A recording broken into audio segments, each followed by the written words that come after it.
It's finally time to talk about my favorite game of all time, Xenogears on the original PlayStation. The story starts off in the village of Leyhan with a boy named Faye. He was left in the village 3 years ago and has no recollection of anything that happened before his arrival. He travels up the mountain path to get some camera equipment for his friend Timothy and Alice's wedding. And on his way back to Leyhan, a large group of mechs called Gears land in the middle of the village and start fighting. After the events unfold, Faye leaves the village and ends up being pursued by the Kislev and Eve armies. It ends up being a massive story dealing heavily with religion, philosophy, and many other subjects I won't mention for fear of spoiling it. In my opinion, it's the best story of any console RPG, and I haven't found anything that even comes close to its greatness. Something I must mention is the depth of the characters. There are lots of important characters in the game, and nearly every single one has a fleshed out backstory. That includes the villains as well. I remember absolutely hating one of the bad guys, and feeling sorry for another one. When a game can elicit those types of emotions from the person playing the game, they are definitely doing something right. Graphically, this game looks pretty good. It uses 2D sprites over fully rotatable 3D backgrounds. While the sprites can be a little pixelated in towns, they look great in battle, and there are some really nice attack effects and animations. Also has some nicely designed towns and dungeons. Speaking of dungeons, you will be doing a little platforming in a few of them. The platforming can be annoying at times because when a battle is triggered, the game doesn't transition to the combat screen immediately, and it locks the jump button, which can cause you to fall. You can avoid this by trying to trigger battles before you have to make a jump, which lessens the frustration a bit. There's only really one dungeon where you'll have to worry about this, though. Something that makes this game unique is that it has two different kinds of combat. Well, three if you include the battle arena. There is the standard character combat, and you will also fight inside Gears. Both are quite different from most other RPGs of the time. Most games had a generic attack command that did the exact same attack animation every single time you selected it. Xenogears lets you string together attacks with three different strengths: weak, strong, and fierce. And once you hit level 5, you'll start learning death blows, which will do lots of damage to your enemies. There is also a combo command which lets you use stored AP to unleash a massive attack. Unfortunately, the combo command is really only necessary in a couple of fights, and ends up being mostly useless. Gear combat is somewhat similar, except that you have to build attack levels before you can perform a death blow. You will also have to manage your fuel. This doesn't really become an issue until later in the game when you gain the ability to restore gear hit points. Yasunori Mitsuda composed what I believe to be his finest soundtrack for this game. Every piece of music is well written and complements the epic story quite nicely. My favorites are the Shivat theme and The One Who Is Torn Apart. One issue many people have with the game is Disc 2. The development for the game got cut short, and Disc 2 ended up being mostly cutscenes with not much gameplay in between. This didn't bother me too much since I was so interested in the story. Some may have a problem with it though. Even though Disc 2 lacks a lot of gameplay, this RPG still clocks in at about the 70-hour mark. I wonder how long it would have been if it wasn't cut short. Overall, Xenogears is an amazing RPG. It features an excellent story with great character depth, interesting combat, and a beautiful soundtrack. It's my favorite RPG of all time, and I don't think anything will ever change that. Hope you guys enjoyed the review, and thank you very much for watching. Today we'll be looking at Xenosaga Episode 1 for the PlayStation 2. This game is not directly related to Xenogears, it is a spiritual successor. You will find some characters or items that look the same or even have the same name, but this is a completely different story. The main character in this one is named Shion Uzuki, who is working on an android named Cosmos that will hopefully help defend against the Gnosis. The Gnosis are alien beings that are extremely hostile to humans. While traveling through space, the ship she's on, called the Woglinde, picks up a weird object called the Zohar that may be linked to a planetary disappearance. What follows is a very interesting and lengthy story that once again features some religious and philosophical themes. Even though Shion is the main character, the story focuses on the other people in your party quite often. Most characters, both good and evil, have very interesting backstories, although some aren't fully revealed until later games in the series. One really nice feature that's in every game in the series is the database.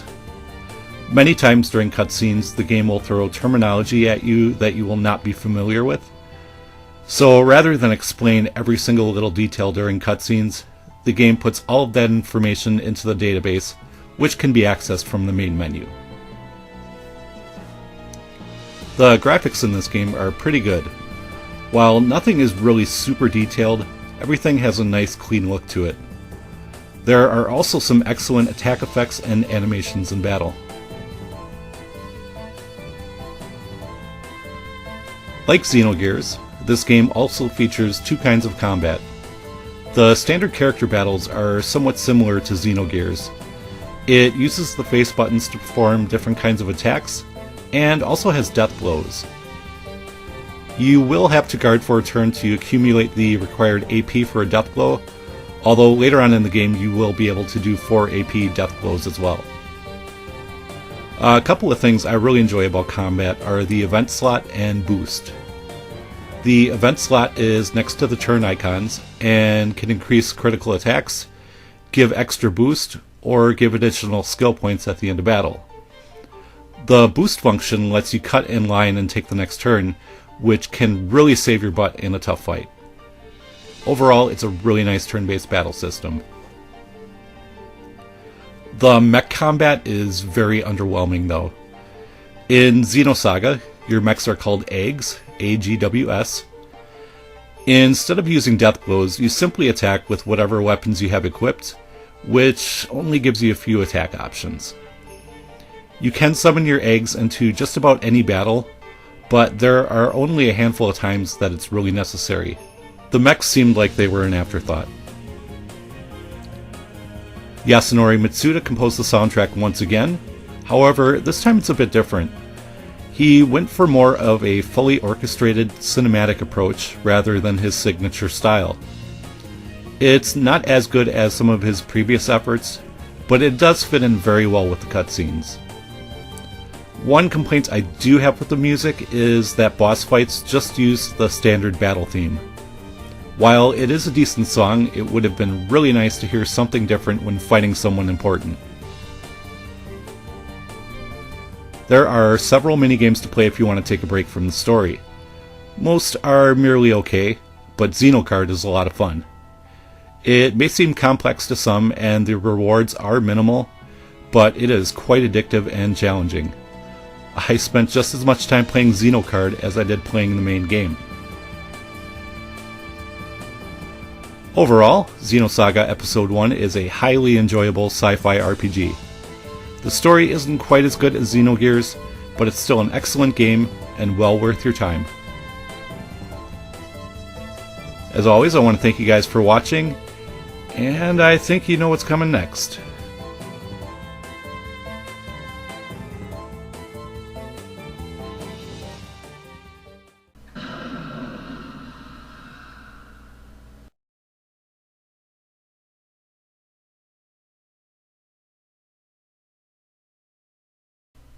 Oh god, I can't believe I have to deal with this game again. This is Xenosaga Episode 2 for the PlayStation 2. This was one of the first reviews I did on my channel. Even though I discussed many of the issues I had with the game, I was never really happy with how the video turned out. So I decided that I would redo the video since I'm reviewing other games in the series. Now, before I get into the bad stuff, I will say that the story is fantastic. It continues from where Episode 1 left off, with the party finally arriving on Second Miltia.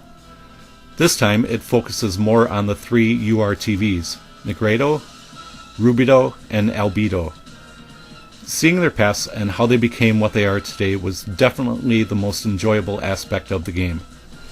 You also get a new member in your party, Shion's katana-wielding brother Jin Uzuki. Something you will notice right away is that the anime look of the characters has been scrapped in favor of more realistic-looking characters. I guess they figured if they marketed it more to the Western audience, it would sell better here. I find the new character models quite ugly personally, and would have preferred they stick with the originals. Some new voice talent is used this time around with mixed results. Chaos definitely sounds better than he did in Episode 1, but Cosmos is simply awful. Momo's battle voice is quite grating as well. This game is also a mixed bag graphically. Some of the mech dungeons are absolutely gorgeous, but they occasionally use some really low-res models and cutscenes, and it's pretty ugly. A major annoyance is the PS1 era block hands that characters hold up to their faces sometimes. Seeing something like that can really detract from the emotional impact of a cutscene. They had no problems making individual fingers in the first game, so why did they have slabs for hands in the second? The side quests in this game are called Global Samaritan Campaigns, and are some of the most tedious fetch quests I have ever encountered. There's also the added annoyance of the slow loading times every time you enter a new screen, which makes fetch quests feel like much more of a chore than they already are. Another odd design choice is that there are no shops or equipment in Xenosaga II. You do earn enough items from battles, and can use the skill system for stat boosts though. Still, it seems weird because shops and equipment were available in the first game. Unfortunately, Yasunori Mitsuda did not compose the music for this game. The soundtrack was actually done by two composers. One handled all the cutscenes, the other wrote all the music for towns. The cutscene music tracks are really good. The town tracks are mostly terrible. Second Miltia's theme is incredibly repetitive and unpleasant, and of course, that's where you end up spending much of your time in the game. If you still need a reason as to why this game sucks, well, just fucking look at it. That's right, you've been watching the same frickin' battle this whole time. There's no editing trickery going on here. This is the way the battles actually play out. You stare at the battle screen in silence, watching every character and enemy load up one at a time. Then the music kicks in and you get treated to one of the most tedious and dull combat systems ever created. You have to target enemy weak points, knock them in the air or down them, boost in the next character, and unload their stock, boost, etc. While this may sound good in theory, in practice it just makes combat way too slow. Plus there is the issue of your party getting massacred while stocking attacks. It would have been really nice if stocking gave you a much better chance to defend. There are some double attacks that you can perform as well, but they suffer from the same problem of accumulating stock while getting massacred. The system really should have been reserved for boss fights only, with a more simplified version for normal enemies. Mech combat is pretty decent though. It takes about 25 hours to play through this one, but realistically, it's a 15-hour game padded by loading times, a tedious battle system, and a dungeon that you have to go through twice. The story is still excellent, but all the other aspects of this game make this one a chore to play. Do yourself a favor and just watch all the cutscenes on YouTube, and then play Episode 3.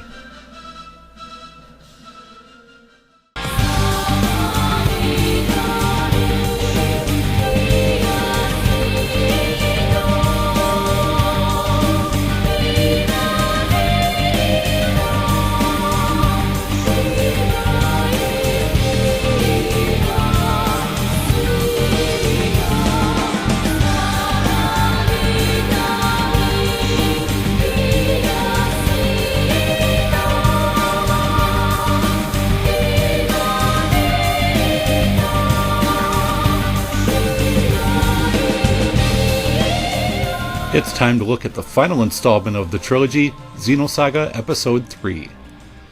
The previous game was a mess, with an overly complex battle system and many other issues that made it a chore to play. Fortunately, Monolith Soft fixed all the problems from Episode 2 and created one hell of an RPG. I won't go into the story too much on this one, so I can keep it as spoiler-free as possible. One thing I will mention is that the focus of this game is mainly on Xian.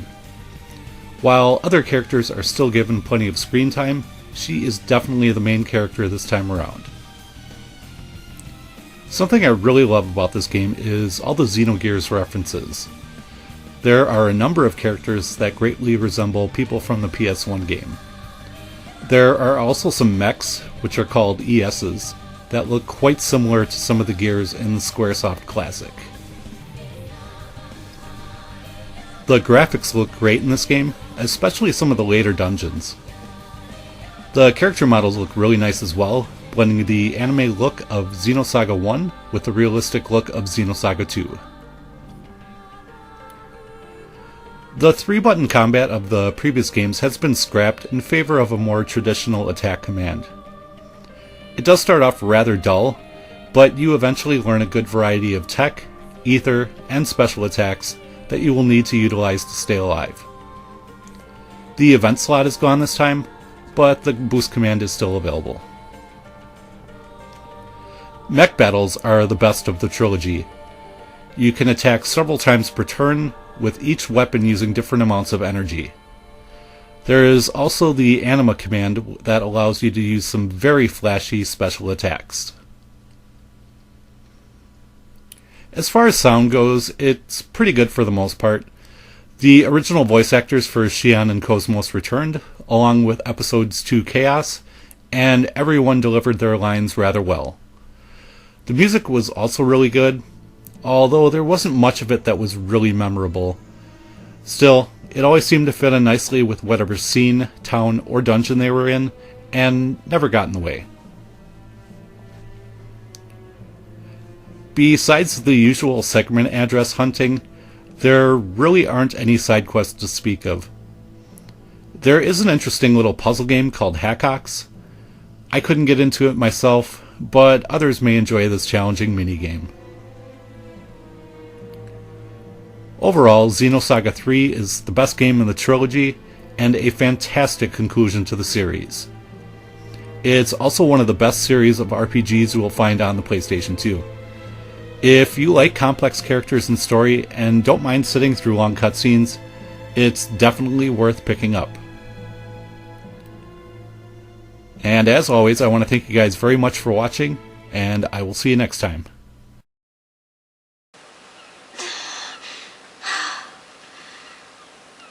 That one was a little too close for comfort.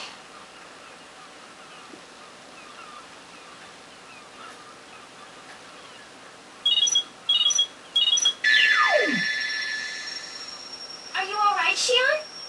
Whoa, you look pretty sexy. Miyuki, you're starting to sound like a dirty old man. Welcome to another review. Today we'll be looking at Xenosaga I+II on the Nintendo DS. Now you're probably wondering, where's Episode 3? Well, my guess is that since the PS2 series was going to be 6 games long, their original intention was to release 3 DS games with 2 episodes per game. Unfortunately, this game never left Japan and does not have an English translation, so I won't be able to comment too much on the story. It does seem like Episode 1 is pretty much the same as the original, although Episode 2 appears to change things up a bit. Because this is a DS game, the presentation of it is a little bit different than its PS2 counterpart. Instead of 3D models walking through 3D environments, you control 2D sprites on isometric areas. A lot of the towns and dungeons have been reduced in size, and the layouts of them are different as well. This, along with the Save Anywhere feature, make it much quicker to progress and easier to play on a handheld console. The cutscenes have also changed, using character portraits with animated mouths.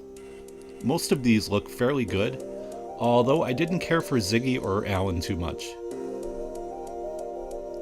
Believe it or not, some of the FMV from the PS2 games actually made it in here.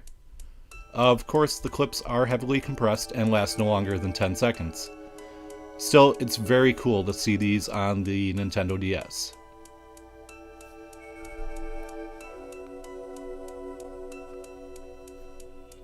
The combat in this game is somewhat similar to Episode 1's combat, with just a dash of Episode 2 and a few other changes. Characters stand on a 6x5 grid, with enemies getting one half and your party using the other. During your turn, you can move your character anywhere you want on your side of the playing field. You can hit your enemy with a couple of smaller attacks using the X and Y buttons, or guard for a turn and use the stored AP to unleash a death blow. The death blows are quite confusing at first. If you want to do a long-range death blow, you have to be lined up with the enemy. Close-range death blows can be used from anywhere on the grid though. It seems kind of backwards and does take a little getting used to. Once you get about halfway through Episode 2, you'll fight some mech battles as well.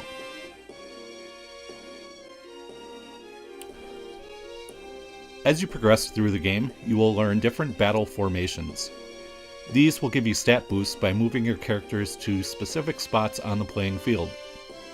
My favorite formation was the one that used Xion to give the party a regen effect. It made late game battles much easier. Some of the dungeons are missing from this portable version and were replaced with sub-story segments. You can choose to view these immediately, or watch them later via the UMN section of the main menu. It is worth checking them out at least once, since many will give you new weapons. The music in this game is decent, with a couple of really nice tracks. It does repeat a lot though, which can get quite irritating. It seems like the game only has about 15 songs when you're playing it, but if you look in the bonus menu that pops up after beating it, you'll see that there are actually over 30.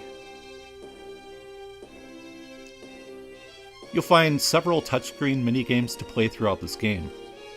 They are all pretty average, and you probably won't want to play them more than once. There are a couple of times, however, when you will have to play a minigame to progress the story. This portable version moves along at a much brisker pace than its PS2 counterparts, only taking about 25 hours to complete. It would take you about 75 hours to play through the original games on the PlayStation 2. Overall, Xenosaga I+II is a great portable version of two great PS2 RPGs. While I couldn't fully enjoy the story in this one due to the language barrier, I still had a lot of fun playing through the game. If you're a fan of the Xenosaga series, it's definitely worth checking out. And as always, I want to thank you guys very much for watching, and I will see you next time.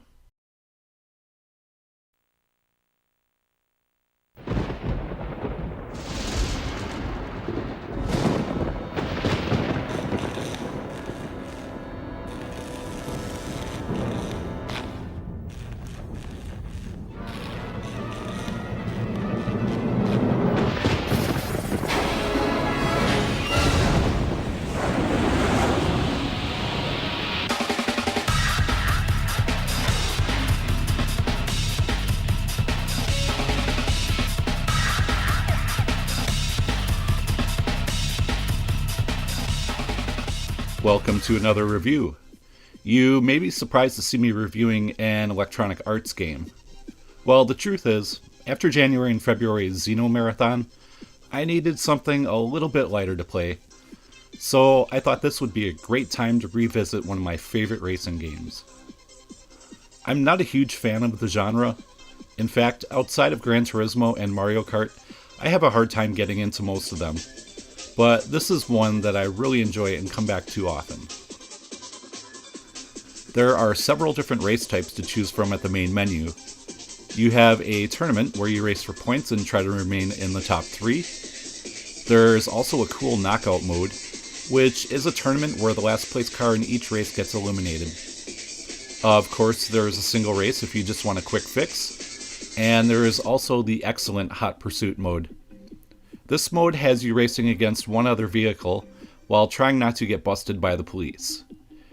If they can't catch you, they will call for backup and try to set up roadblocks and tire spikes, which you must try to avoid while dodging traffic and trying to beat your opponent. One slight annoyance with this mode is that you can't use Ferraris. I guess Ferrari was okay with their cars being in a game called Hot Pursuit, but weren't cool with actually being in said game mode. Speaking of cars, you have 3 to choose from at the start: a Ferrari, a Lamborghini, or if you're an American male going through a midlife crisis, you can select the Corvette. You can unlock 6 other vehicles by beating the various game modes.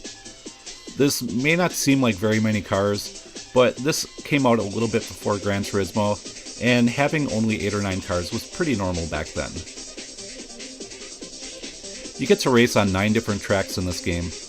Well, actually it's 4 different tracks, with the second block of courses being variants of the initial tracks. The 9th one is unlocked after beating the knockout mode. These courses are all very well designed with well-placed turns and shortcuts. There are also some pretty neat bonus tracks that you can only access by entering in various usernames in the main menu. The one drawback to these bonus courses is that they are single player only, which kind of lessens the fun a little bit. Graphics are pretty much what you would expect from a 1998 PS1 racing game. Car models look pretty good, and the scenery around the track is very nice. There are also some great weather effects like rain and snow, and nice lighting in the nighttime races. The light from the police cars is a little bit exaggerated at night, but still looks good.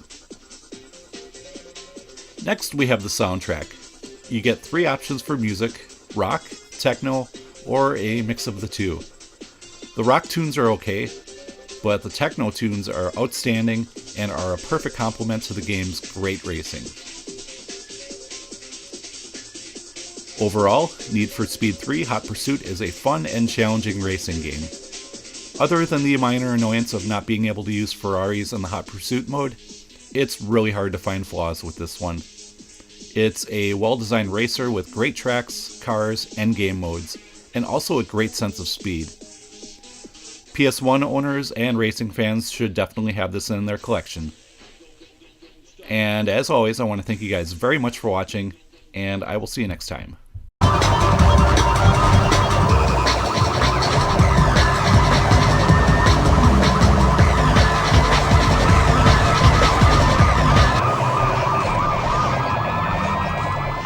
You are now under arrest. Game over, bud.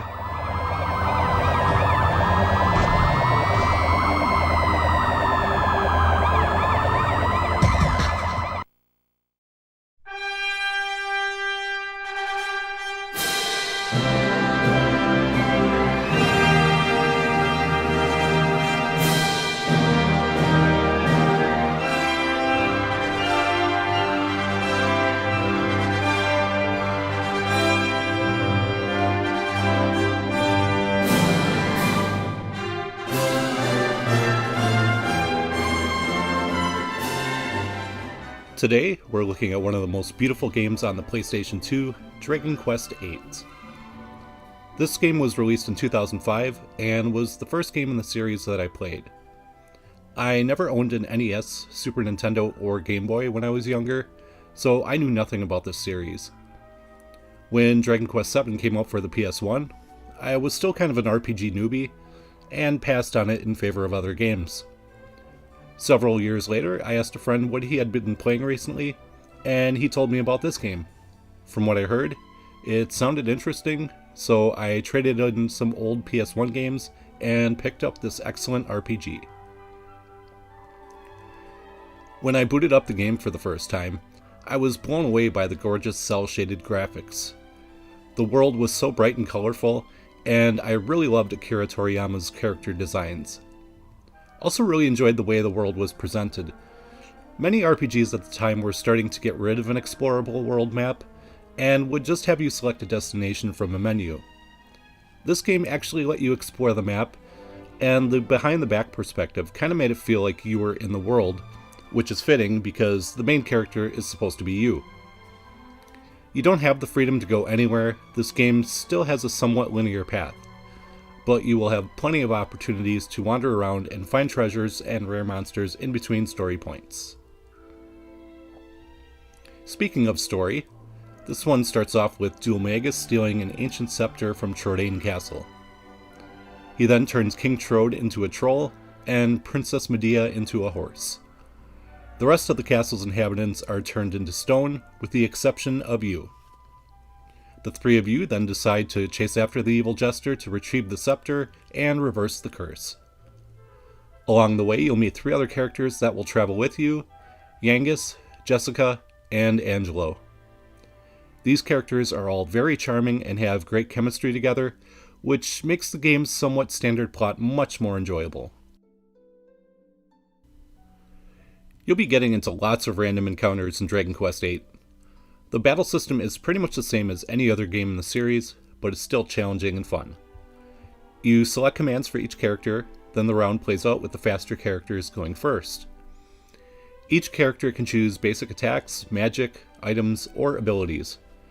There is also a Psych Up command which lets the player charge their strength to unleash a much stronger attack the next round. When you level up, your characters will earn skill points that can be distributed to 5 different categories.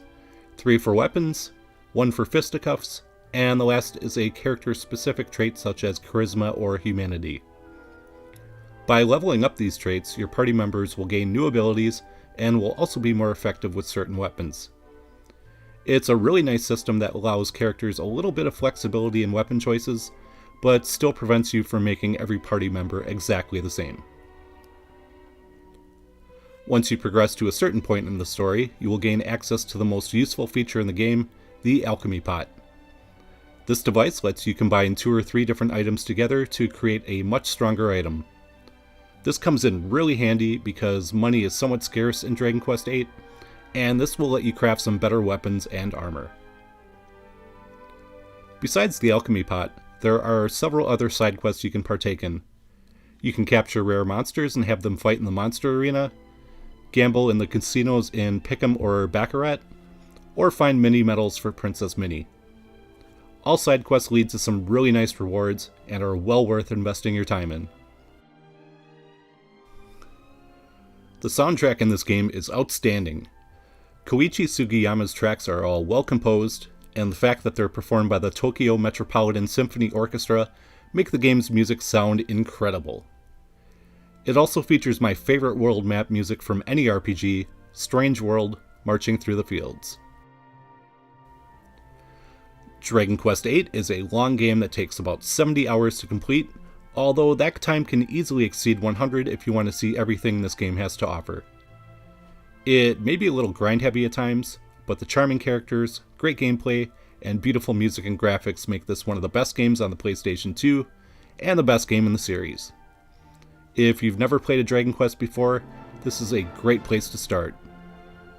And as always, I want to thank you guys very much for watching, and I will see you next time.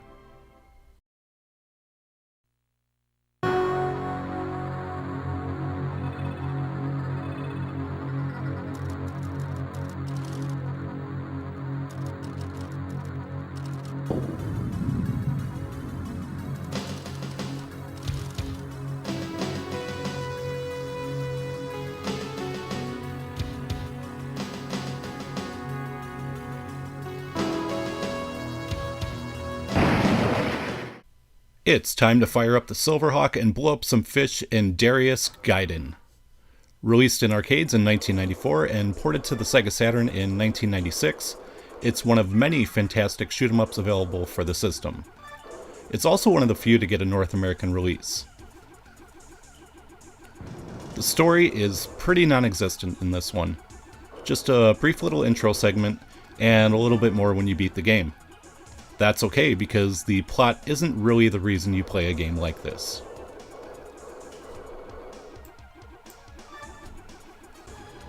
Gameplay is fairly straightforward. You fly to the right with the fire button held down, and try to destroy everything in your path while avoiding the many enemies and projectiles that fly towards you. If things get too chaotic and you don't think you can avoid getting hit, you can use one of your black hole bombs, which will destroy just about every enemy on the screen. It won't destroy bosses, but it will do significant damage to them. One really cool feature is the ability to capture mini-bosses. It only lasts for a short amount of time, but the added firepower certainly comes in handy. Some enemies will leave behind upgrades when they are defeated, and you will definitely want to collect all of them. The red ones will upgrade your air shot, green increases bomb power, blue will give you a shield, violet gives you another black hole bomb, silver nets you bonus points, and the uncommon gold upgrade will destroy all the enemies on the screen. You will also find a 1-up hidden in the terrain every now and then. Another really neat feature is being able to choose a level after defeating a boss. There are only 7 levels per playthrough, but overall there are 28 unique stages to choose from, which means that every playthrough of the game can be a different experience. Some stages are longer with easier bosses at the end. On the other hand, some stages are very short but have you face off against a massive boss. This game has some really nice 2D graphics, the enemies and bosses look great, and there isn't any slowdown even with tons of enemies and bullets on the screen. Each stage looks great as well, and there is some nice variety to the backgrounds. The music was composed by Taito's house band Zuntata, who have also worked on Bubble Bobble and the Ray series, and this was another fantastic soundtrack from them. Sometimes it's laid back and trippy, other times it'll make you want to dance. All the tunes are enjoyable to listen to and fit well with the game. Darious Gaiden is a fun and challenging game that can be enjoyed by 1 or 2 players. Even though it's one of the few Saturn shooters to get a North American release, I would actually recommend getting the import version because it tends to be $10 to $20 cheaper. It's a fantastic shoot 'em up that every Saturn owner should play. And as always, I want to thank you guys for watching, and I will see you next time.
Charlie Leader.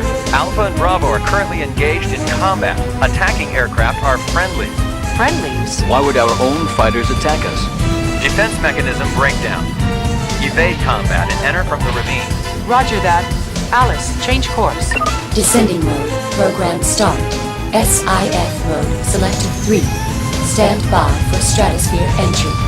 5, 4, 3, 2, 1. Mark. Here's a game that no one seems to talk about anymore, Philosoma for the PS1. Released in 1995 in Japan and a year later in North America, it's a rather unique shooter for the system. The story is, well, the story is just kind of there. They throw a 5-minute long cutscene at you right from the start, and a bunch of smaller FMVs in between gameplay segments, but it is completely forgettable. I find myself not caring at all who these people are or why they are fighting. That being said, the game does have some really solid voice acting, and it's nice to hear throughout the levels. At first glance, this appears to be your standard vertical shoot 'em up. Then the perspective switches and you're suddenly playing a horizontal shooter.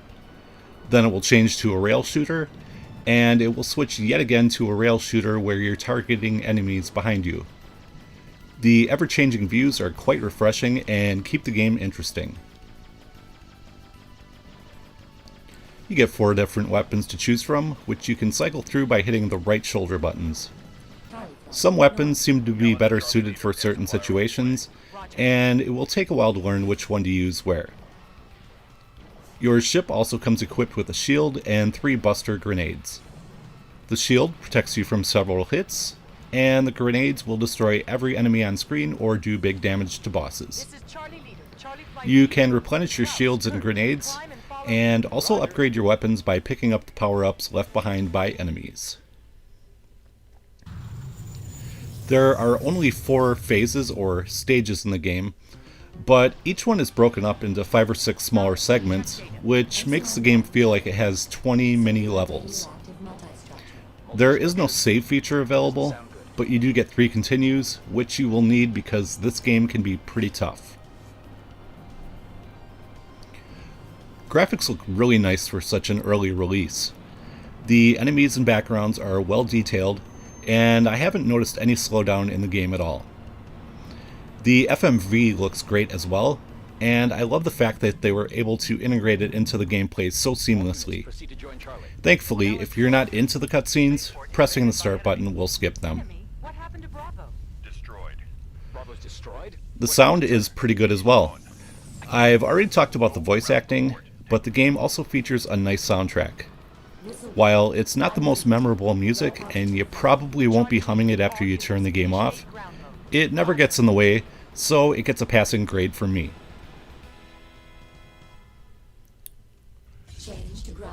Overall, Philosoma is a fun and fairly difficult shooter. While other shoot 'em ups from that era tend to go for ridiculous prices, this one is still pretty cheap. You should be able to snag a copy of this game for $10 to $20, and it is totally worth it in my opinion. If you're into the genre and are looking for something a little different, definitely give this one a try. And as always, I want to thank you guys very much for watching, and I will see you next time. Caution, Dead 6, muscle. Misha, retreat!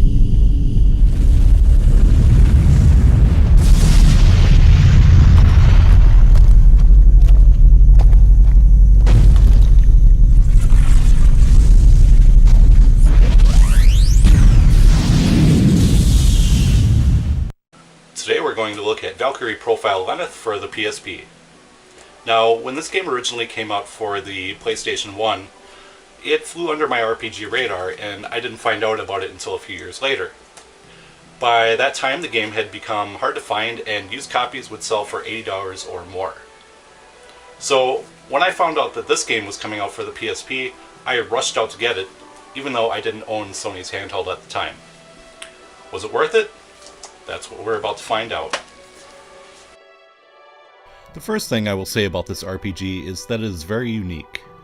There are many things in this game that are done differently from other games in the genre, and unfortunately, many aren't really explained too well.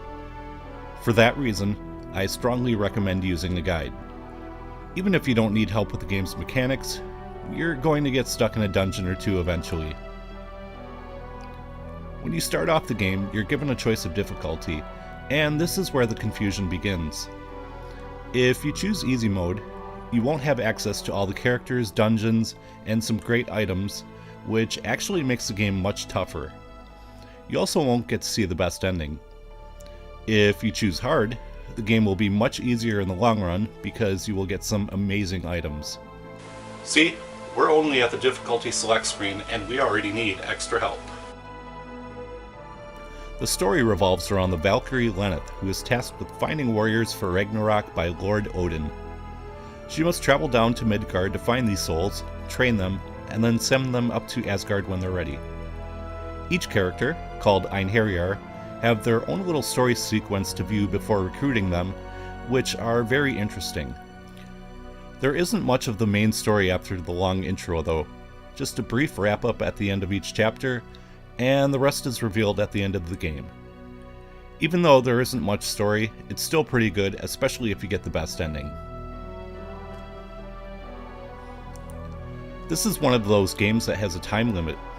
There are 8 chapters to play through, and each chapter has a set number of periods within it, which varies based on the difficulty you choose. At the beginning of every chapter, Lenneth will have to use spiritual concentration to find new Einherjar and dungeons to strengthen them. Einherjar are found in towns, and entering a town uses up 1 period. Entering a dungeon burns up 2 periods, and time management is of major importance in this game. Another way this game is unique is its gameplay style. It is a 2D side-scrolling RPG, and that's something you don't see very often. You move Lenneth to the right or left, and can occasionally go up or down to go into a house, or deeper into a dungeon. There is also some platforming in the dungeons, which can get a little frustrating at times. The game controls well enough, it's just that you have to be very precise with jumps and timing. You won't die like in a traditional platformer if you fall, but you will take damage or fall to the area below. You'll also be able to make crystals, which can freeze enemies or be used as stepping stones.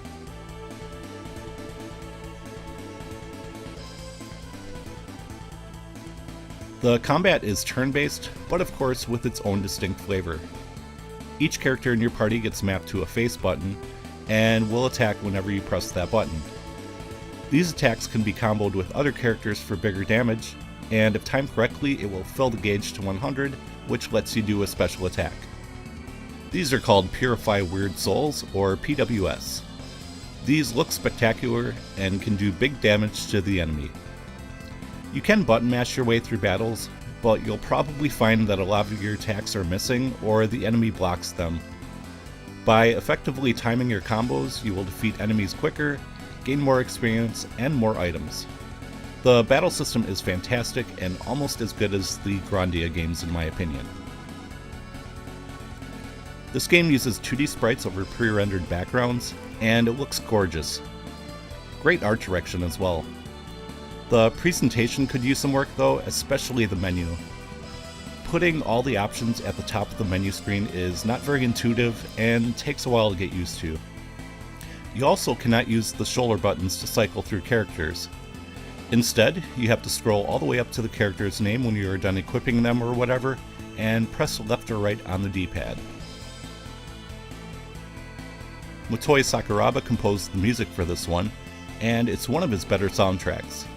Lots of memorable tunes here, and I especially like the songs that play when Lenneth uses spiritual concentration. There are 3 possible endings to get in this one, and without using a guide, you're most likely to get ending B. Getting the best one, ending A, requires you to do some very specific things, and of course the game doesn't really provide any kind of hints. Getting the bad ending isn't obvious either, and requires you to work hard at playing the game poorly. Valkyrie Profile Lenneth is a great game that can be a bit cryptic at times, and for that reason, it's not for everybody.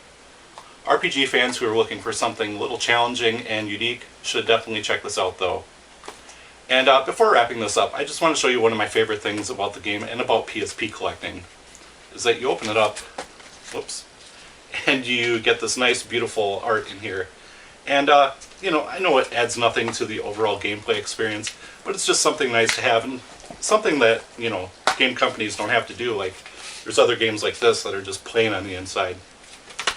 But anyways, that will do it for this one, and I want to thank you guys very much for watching, and I will see you next time. In the last video, we talked about Valkyrie Profile Lenneth, which was an RPG that was a little bit rough around the edges, but still quite enjoyable. Today, we're going to look at the follow-up, Valkyrie Profile II, Silmeria. It seems that for this game, the team over at Tri-Ace tried to make things a little more user-friendly, while still retaining the unique qualities that sets it apart from other RPGs.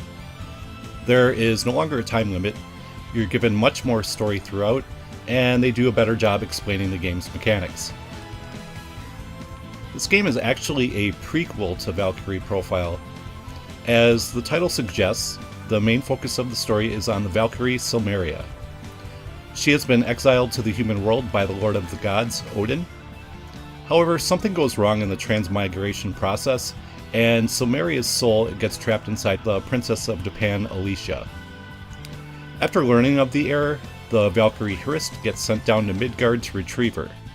Silmeria has other plans, though. It's a very interesting story with a few nice plot twists later on. One thing I must mention about the story is that for whatever reason, the camera randomly tends to focus on the character's feet during the cutscenes. I don't know if the developers had some sort of foot fetish or they were just really impressed with the boots they created for each character, but it's a weird little quirk worth mentioning. Hey Tries, you guys got a thing for feet? Look over there. Oh, you want to see some more? Anyways, now that we got the gratuitous foot shots out of the way, let's talk about the graphics, which are absolutely gorgeous. Character models are extremely detailed and look fantastic. The towns look great as well, and you'll notice some really nice lighting effects while wandering through the game's beautiful dungeons. The game is also progressive scan compatible, which makes things look even better. Overall, it's one of the best, if not the best looking game on the PlayStation 2. Like the previous games in the series, this is a side-scrolling RPG. In dungeons and towns, you can go either left or right, and occasionally can press up or down to go inside a house or deeper into a town or dungeon. When you are in dungeons, you'll be able to swing your sword, which will break items or initiate combat. You'll also be able to cast photons. Using these against an enemy will crystallize it for a few seconds, and that enemy can then be used as a platform. If a second photon is cast at the enemy, Alicia will swap places with it. Mastering photon use and timing is crucial to finding all the treasures in each dungeon. If you're not sure if you found all the treasures within a dungeon, you can press the R1 button, which will bring up a handy map. A new addition to the series is the use of seal stones. These items will grant you certain bonuses while inside a dungeon. Not all are beneficial though, some will cause you to lose hit points or cause various debuffs. If you place one of these negative seal stones on something called a dais, the enemies in the area will be affected instead. And there are lots of seal stones to mess around with, and they can greatly aid you on your journey. When you get into combat, the game shifts from side-scroller to a 3D battlefield. You'll be able to run through these environments to attack or avoid enemies. A neat feature of combat is that the enemies only move when you do, which makes this real-time system kind of feel turn-based. As long as you stay out of the enemy's attack range, they won't be able to harm you. One other thing is that every enemy party has a leader in it, and the battle will end when the leader is defeated. And you'll want to go through battles as quickly as possible because you'll notice on the right side of the screen that there's also a timer, which affects how much experience you get and also whether or not you get an item.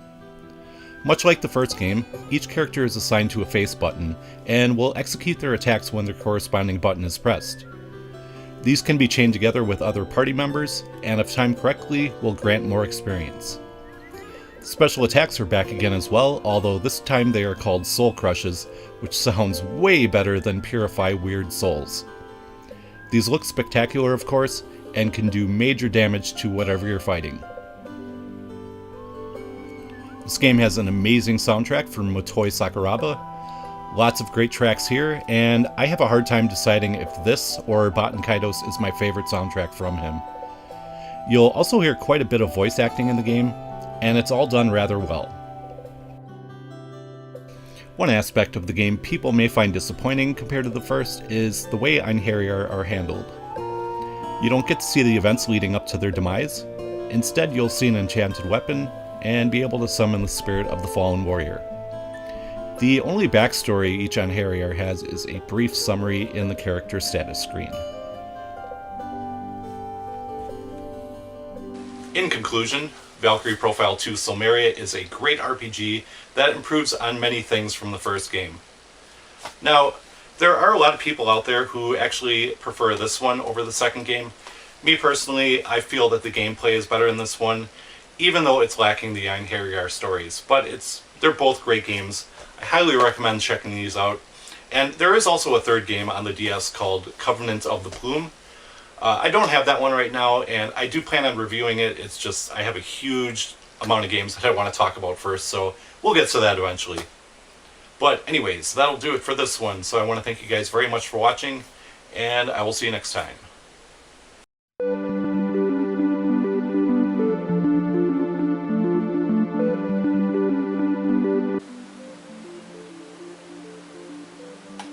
I really love this game. It's a classic RPG from Square in their prime.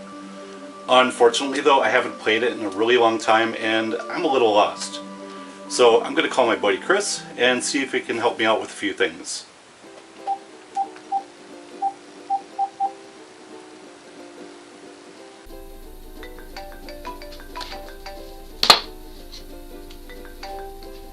Hello? Hey Chris, it's Jason. Oh hey, what's up? Not much, just playing some Final Fantasy IX. Oh yeah, that's a great game. Yes, it is. Unfortunately, I'm a little lost though, and I was hoping you could help me out with a few things. Do you know how to defeat the Antlion? That would be ANTL1. Don't think I have that ability yet. Kind of a weird name for a spell. Do you know how to synthesize the Masamune? EORRES1. Okay. Do you know where I can find the Chocograph treasure in the ocean? CHOC09. Huh? Chris, what the hell are you talking about, man? What's with all the crazy codes? Oh, sorry. I'm actually giving you the codes for the official Final Fantasy IX strategy guide from Brighty Games. Oh, God, not that thing. Wait a minute. I think I may have that. Alright, I gotta go. I'll talk to you later.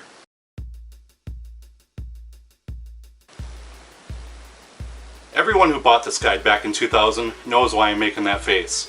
This book was a waste of $13 and a big middle finger from Squaresoft and Brady Games. Back in the late 90s, whenever I bought a new game, especially an RPG, I would get a guide to go with it. This Final Fantasy VIII guide you see here, which has seen better days, did miss a couple of things here and there, but was still a great resource to use alongside the game. So it was only natural for me to assume that the guide for the next game would be just as good, if not better.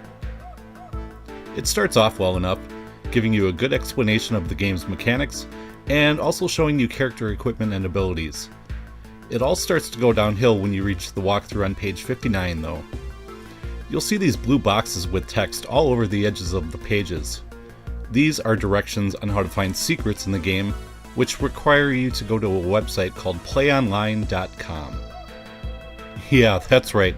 This guide tells you to go somewhere else for the information. Now, it's normal for strategy guides to be missing info because they are rushing to put the content together so they can release it at the same time as the game.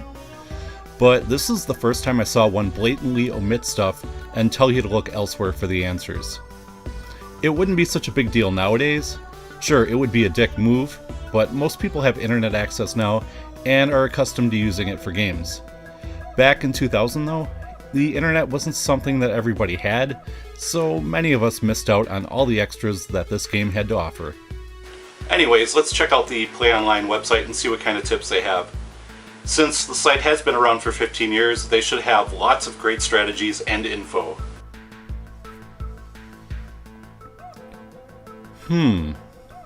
I don't see anywhere to enter the codes, and I don't even see Final Fantasy IX on here at all. It seems that sometime in the 2000s, the site changed from a Final Fantasy IX resource to an online hub for Final Fantasy XI. So this guide is pretty useless now if you're trying to 100% the game, which means you have to rely on websites like GameFAQs to help you out. Let me tell you about GameFAQs. I used to go there all the time. You'll find lots of great info for all sorts of games, but it does have some issues. A few years ago there was a redesign to the site which added a ton of ads. Now it takes forever to load up pages no matter what browser or device I'm using. If I visit on a tablet or smartphone, the page always seems to jump right before I click on a link, which makes me click on the wrong thing. Be sure to turn ad block on if you're visiting the site. I've also found their search game function to be rather finicky at times. Sometimes you won't be able to find the game you're looking for because you forgot a hyphen or a space or something stupid like that. The boards can be problematic as well. Don't get me wrong, there are some really nice people there that are more than happy to help you out, but sometimes it can feel like a toxic wasteland of elitist nerds. There's also quite a few people that nitpick over the stupidest things. Anyways, you'll find many very useful guides for the game here. I recommend Shotgun Nova's walkthrough, his guides are always top notch. Just download it on your PC or tablet, throw the official guide in the trash, and enjoy your game to its fullest.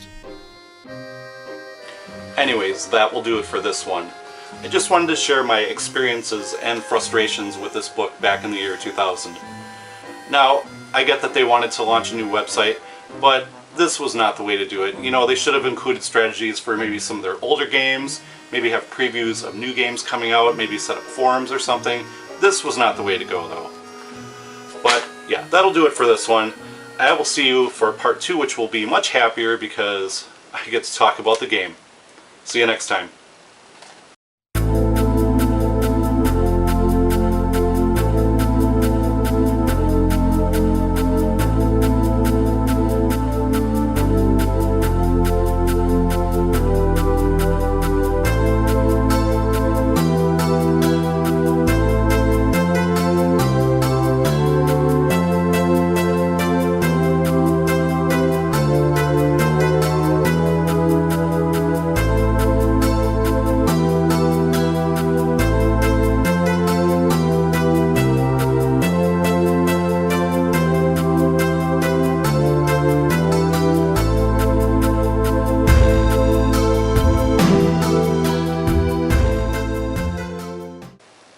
Today we're going to look at the last game in the series to be released on the PlayStation, Final Fantasy IX.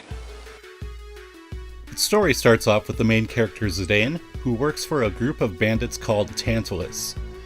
They travel to Alexandria to perform the play I Want to Be Your Canary for Queen Braun. Their real goal, however, is to abduct the Queen's daughter, Princess Garnet. Once they find her, Zidane is surprised to learn that the princess actually wants to be kidnapped. They flee in an airship hoping to reach Lindblum Castle so they can speak with Regent Sid. Of course, the Queen wants the princess back, but not for the reason you'd suspect. This leads to a lengthy adventure with many surprises and tragedies along the way.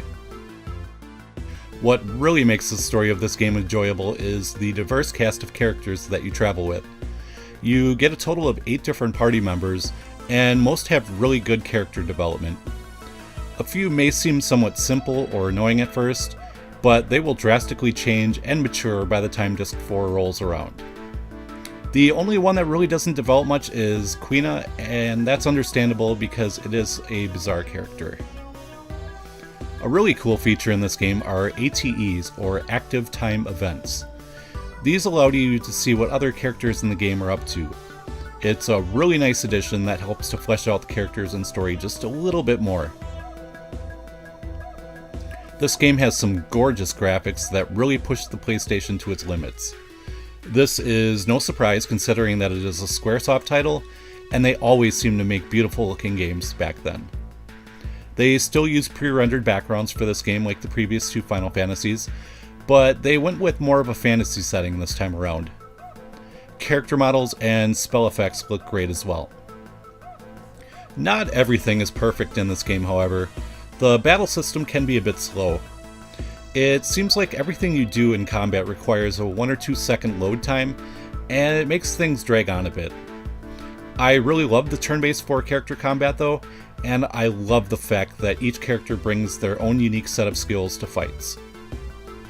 Limit breaks are back once again, although this time it is called Trance.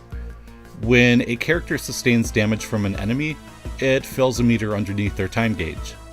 When it fills up all the way, that character automatically goes into trance mode, which will allow special attacks, enhanced skills, or stats depending on the character. This doesn't work out too well all the time because of the way the battle system works. A lot of times trance will trigger near the end of an encounter, and you'll be unable to use it before your next turn comes up. Your party gains new abilities by equipping certain armor and weapons. Once the character earns enough AP, the ability is learned permanently, and you can equip something else. There's also a synthesis shop, which allows you to forge some powerful and hard-to-find equipment. There are lots of fun side quests and minigames to take part in, the main one being the Chocobo Hot and Cold minigame. This quest has your Chocobo digging for special treasure maps called Chocographs.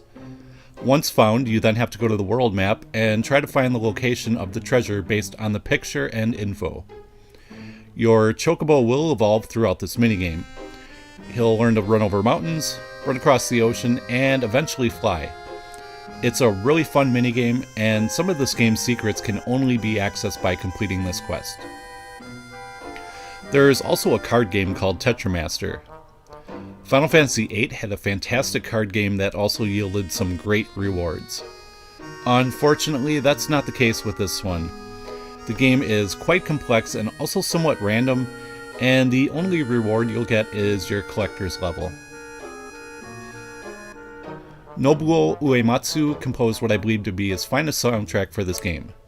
The music was so good, in fact, that once I got internet in my house, I downloaded a bunch of MIDI files from the game, put them through a program that converted them to sheet music, and learned how to play them. I also learned a bunch of songs from Xenogears and Final Fantasy VIII. Unfortunately, I started working 60 to 70 hour weeks shortly after that, and I forgot everything that I learned. Final Fantasy IX is an outstanding RPG that is definitely worth picking up. Even though I enjoyed Tactics and 8 a little bit more, I still had a great time with this one. You should be able to snag a physical copy of this for $20 or less, and you can also pick this up on the PlayStation Network. Anyways, that will do it for this one. I want to thank you guys very much for watching, and I will see you next time. Alright, today's game is Dragon Quest IX for the Nintendo DS. The story in this one is that you are a Celestrian, which is kind of a guardian angel. The people of the world below can't see you, but they believe in you. And when they feel you've done something good for them, they thank their guardian, which gives you sort of a physical manifestation of their gratitude called benevolescence. You then take this benevolescence to the world tree Yggdrasil and make an offering. Very early in the game, something happens, which causes you to fall to the world below. You soon realize that you have lost your wings and halo, and people can see you now. Even though it seems like you no longer have your Celestrian powers, you do still have the ability to see spirits and help them out. You also learn that 7 figs have fallen from the world tree, and you must find them and try to find a way back to the observatory as well. It's at this point that the main story kind of takes a back seat, and instead each town will have its own little story and also a fig to acquire. Once you find all 7, the main story kicks back in again, and is actually very interesting. While it is a shame that you have to go through such a long stretch of the game without the main story, it is worth it when you get there. Characters are handled much differently in Dragon Quest IX. When you boot up the game for the first time, you will have to create a character. Now, this isn't anything like an Elder Scrolls game, where you spend 30 to 60 minutes creating a character, and then spend the next 100 hours in first-person view not viewing that character at all. In this one, there are only 7 features to adjust, with each having somewhere between 2 to 10 options, and you won't have any sliders to adjust either. While it is pretty basic, I actually prefer it that way. Your main character starts off the game as a minstrel, which is kind of like a warrior-priest hybrid. When you create the rest of your party in Stornway, you'll be able to choose from a handful of vocations, and many more will be unlocked later on. I wasn't actually too keen on the idea of creating my own party at first, because I preferred having characters with personalities that I could talk to like in Dragon Quest VIII. Even though the characters in this game are blank slates, you do have a fairy named Stella that you converse with. Stella also keeps track of things like your battle records and item and monster lists. A nice feature in this one is that you can see every piece of equipment you put on your character, which doesn't happen a lot in an RPG like this. While some RPGs occasionally throw a special outfit at you that changes your character's appearance, most tend to just stick with one outfit for each party member. Being able to see equipment was a nice touch, and I'd love to see more RPGs do this. You'll also be able to unlock all sorts of side quests by talking to NPCs with blue bubbles over their heads. Some will have you fetching something, others will have you defeating certain types of monsters, and some will be vocational quests. The alchemy pot makes its return in this game, although this time it's called the crack pot. One difference this time around is that you will no longer have to wait for your items to alchemize. Just pop your items in the pot, and they instantly forge into a new one. While this does lessen your time investment in alchemy, I feel that it also kind of lessens the excitement a little bit as well. One thing about the game that drove me absolutely nuts is the fact that you can only have one save file. Now, I'm the type of RPGer that likes going back and replaying certain sections of the game occasionally. I also like the added security of just having extra files, because there are games like this that if you have one save file, you can severely screw yourself over and have to restart.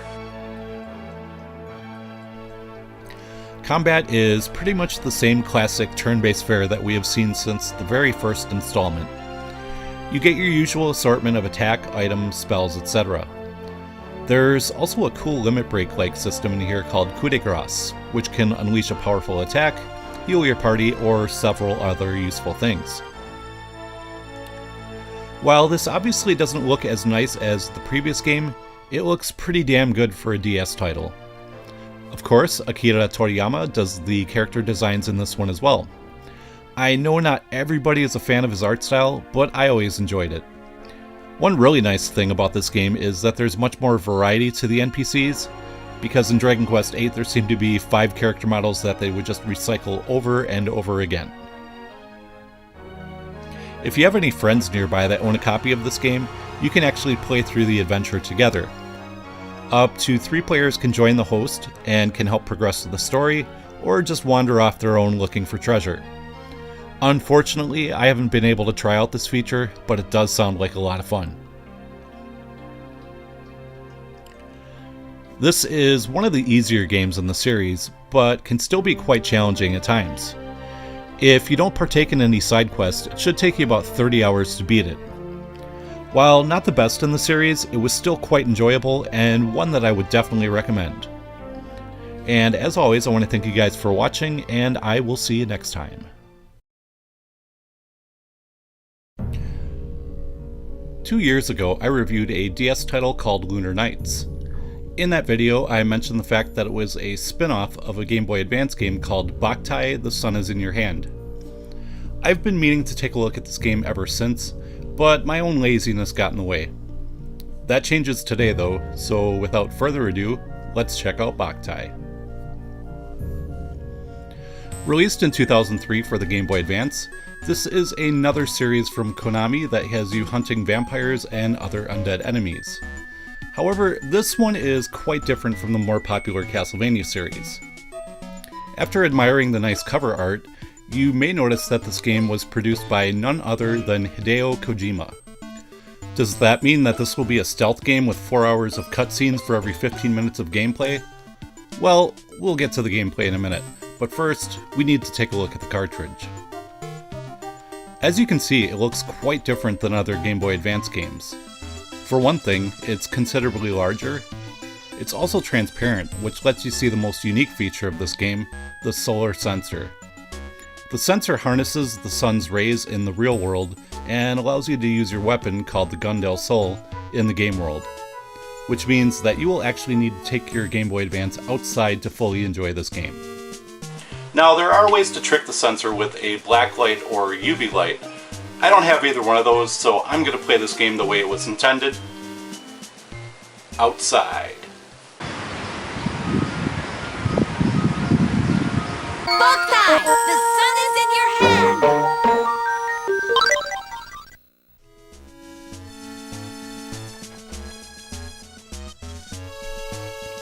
Boktai is an action game with some light RPG elements. Of course, since Kojima is involved, there is a bit of stealth as well. You can rush into a room with your solar gun ablazing, but you'll blow through your energy pretty quick, and it will also affect your ranking when you complete the area.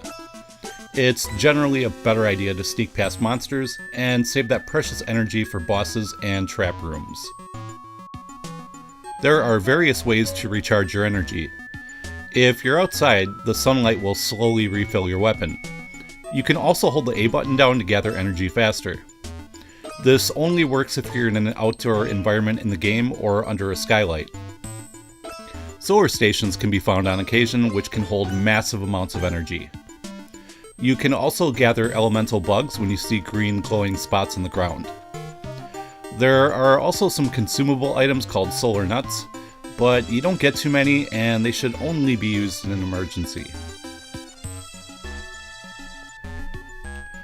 The goal of each dungeon is to find the immortal, defeat it, then drag its coffin to the pile driver and use sunlight to vanquish the enemy for good. While you're sneaking your way to the immortal, there will be lots of puzzles to solve. Some will have you pushing or destroying blocks, some will have you bouncing shots off mirrors, and others will have you solving math problems. None of the puzzles are too difficult, although you may have to look at a few from a different perspective. Sunlight affects quite a few things in this game besides refilling your weapon and vanquishing immortals. It will affect traps and puzzles, and will change what enemies appear inside a dungeon. It should be noted, however, that you don't always have to be outside when playing. You will have to be outside for the pile driver, but as long as you have a lot of energy stored in the solar station, you can enjoy the game indoors for a while. Your weapon has some nice customization options. The most important is the upgradable battery, which will let you carry around more energy. You will also find lenses for different attack attributes and frames for attack types. It can shoot various types of grenades as well. The controls in Boktai are excellent. In the options menu, you can configure the D-pad so you don't have to press diagonally for movement. If you need to hide against a wall, simply press towards it. You can also tap on the wall with the A button. When you're not hiding, the A button is used as an action button and also for charging. B fires your gun del Sol, and you can tap for long-range bullets or hold the button down for a stronger, short-range attack. The R button can be used to look around the area, very handy for staying out of the enemy's sight. And the L button is for grenades. The controls feel very natural and you never have to think about them, which is exactly what you want for this type of game. This game has a really nice soundtrack filled with many memorable tunes. There is a little bit of voice acting, usually just a line here and there while you're reading text, and it's done pretty well. If you're going to purchase Boktai, see if the person or shop will let you test it first to make sure the solar sensor works. It would be a shame to get the game home and not be able to advance past a boss because the sensor is broken. As far as I know, these sensors were pretty well designed and should be fine, but it's better to be safe than sorry. Another thing to note when purchasing this game is that there's a good chance it will have a dead battery. It will still let you save your progress, but it won't save the date and time for the game's internal clock after you turn it off. Anyone that owns a Dreamcast has experienced the same thing with the VMU's batteries. You can change the battery in the cart if it really bothers you that much, but you do run the risk of damaging the solar sensor, so be very careful.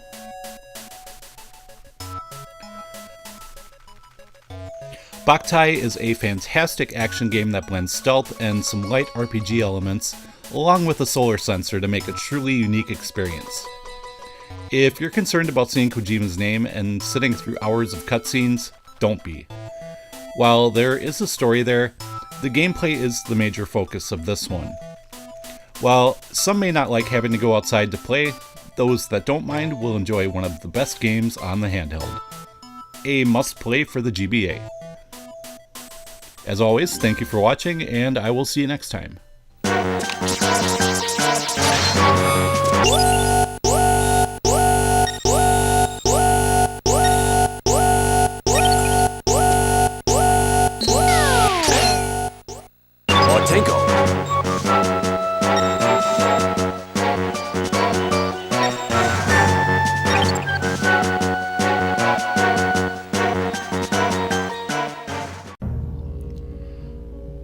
In the 8-bit era, some developers weren't content with just making slight improvements to their first game, and instead made sequels that were drastically different.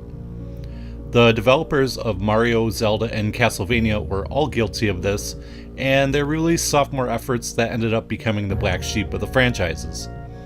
Final Fantasy was no exception, although the second entry in that series stayed in Japan until Origins was released for the PlayStation. Many gamers that experienced Final Fantasy II for the first time were disappointed at just how odd it seemed when compared to other games in the series. A few years later, the games on Origins were ported to the Game Boy Advance as Final Fantasy Dawn of Souls.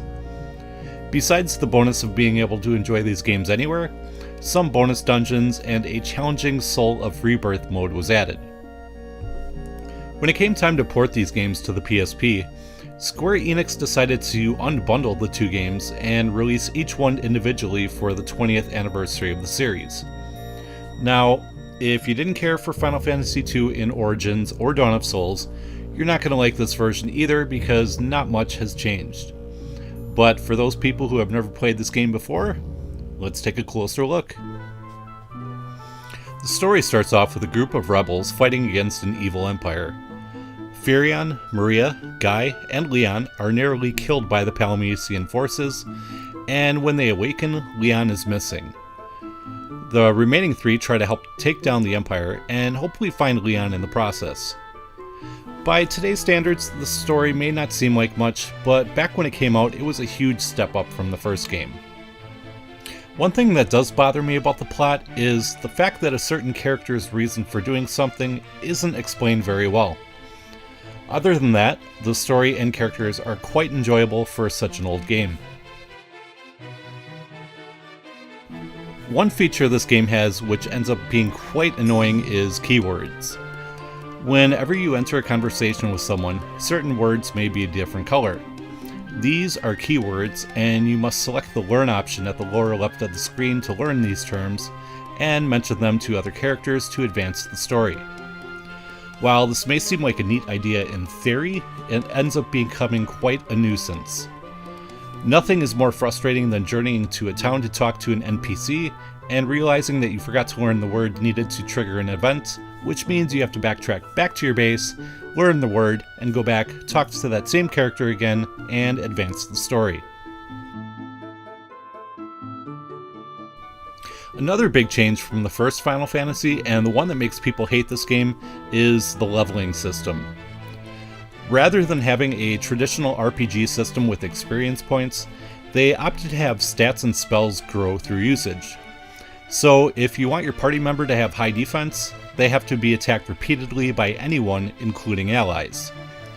A lot of people don't care for this system because it can be exploited very easily, and you can make some ridiculously powerful characters by attacking your own team over and over. I tend to think of it as kind of an interactive difficulty slider, which allows me to make the game as easy or challenging as I want it to be. One note about the spells is that it is much easier to level up magic in this version when compared to the others.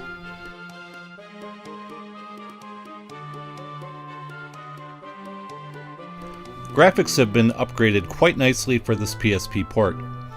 All of Amano's art and the 2D sprites look incredibly sharp on the PSP or on a TV. There's also a great soundtrack from Uematsu. All the songs sound fantastic, although I wish there were more tracks composed for the game. Final Fantasy II is another solid entry in the series, although it will definitely not be for everybody. For some, the keyword system will be a minor annoyance, and others will not like the lack of a traditional experience system. If you can look past those things, you will find a very enjoyable, old-school RPG experience for the PSP. As always, I want to thank you guys very much for watching, and I will see you next time.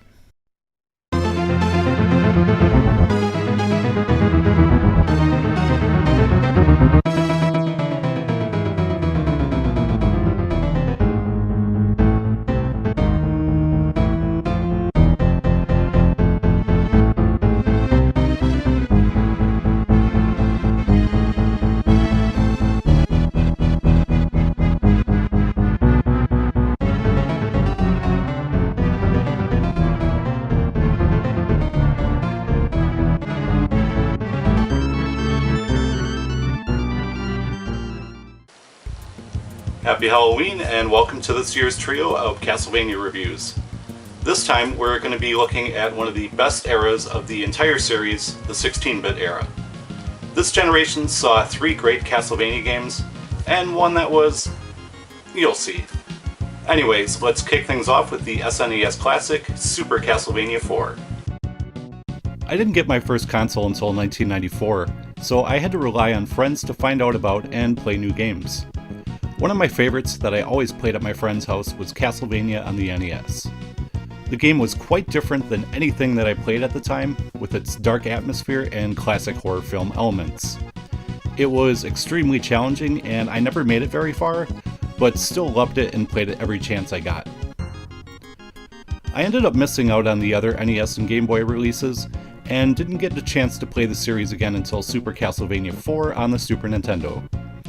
When my buddy rented it, I was extremely excited to check it out, and the game did not disappoint. This is supposed to be a remake of the first game on NES, but so much was added to this one that it feels like an entirely different game. Once again, you play as Simon Belmont and must fight your way through all sorts of monsters and eventually face off against Dracula. As far as story goes, there's not much here, just a brief little intro at the beginning of the game. Which is fine, since this series has always been more about the gameplay, music, and atmosphere for me. This was an early release on Nintendo's 16-bit console, but still managed to pump out some very nice graphics. There are tons of cool little details in the background, and some excellent Mode 7 effects as well. There's one stage where you have to jump across swinging chandeliers, and a couple of others with rotating backgrounds. These effects were extremely impressive at the time and really showed off what Nintendo's latest console could do. Simon's sprite and all the enemies look great as well, although you will encounter some slowdown from time to time. One of my favorite things about this game is how well it controls. You have lots more control of Simon when jumping, and can now whip in 8 different directions. It's also nice that the sub-weapons were mapped to the right shoulder button, which makes using them much easier. While I love the controls in this one, there are some out there that don't care for them, mainly because it makes the game much easier than previous entries in the series. That's not to say that this game is a cakewalk. There are still some tricky enemies and difficult sections that will need to be dealt with. One drawback to this game is the lack of strategy for boss fights. While they are usually quite large and look really cool, most of the time you can just mash the attack button to win. If you couldn't tell by the music playing in the background, the soundtrack is outstanding. Every track is fantastic, always fits in well with the level, and greatly enhances the creepy atmosphere. My favorite song is Forest of Monsters, which plays during the second stage. Super Castlevania IV is an amazing game and a great example of a remake done right. It may not provide the same challenge as some of the earlier games in the series, but is still extremely fun, and it's easy to see why this sits at the top of many gamers' best Castlevania game lists. The smooth controls, creative level design, and superb music all combine to make this one of the best in the series, and one of the best Super Nintendo games as well. As always, I want to thank you guys for watching, and I will see you next time.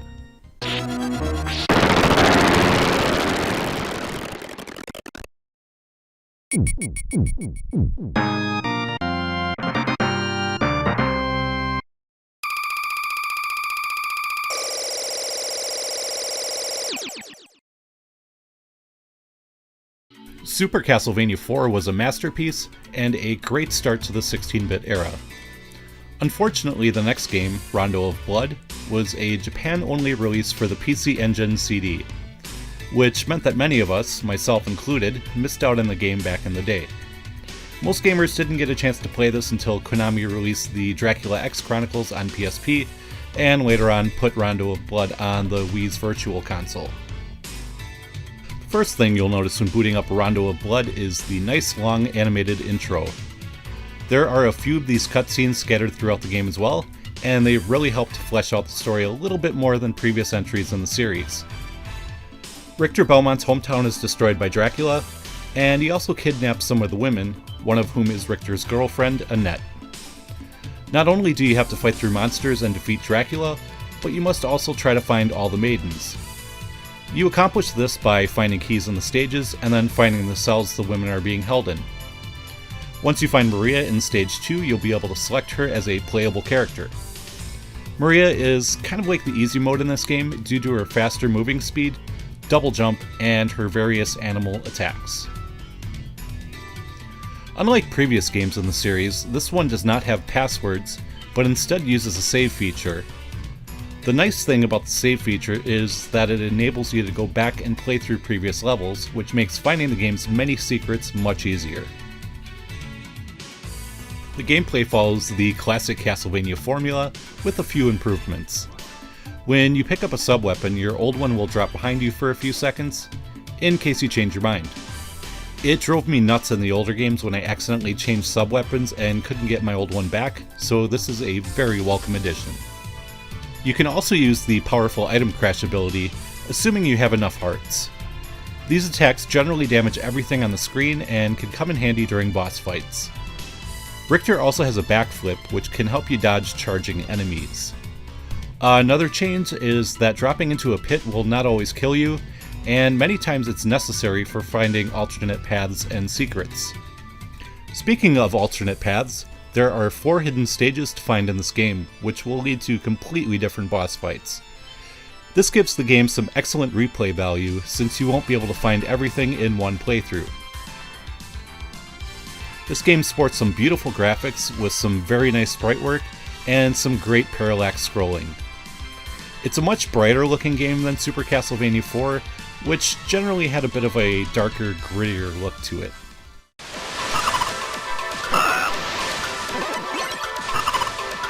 The Move To CD not only allowed Konami to enhance the graphics and add cutscenes, it also enabled them to use Red Book audio for the soundtrack. The game's music was composed by Akira Soji, Keizo Nakamura, Tomoko Sano, and Mikio Saito. The tracks are generally more melodic and upbeat than Castlevania IV's more ambient, atmospheric music. One of the standouts of the soundtrack is Opus 13, which plays during one of the alternate stages.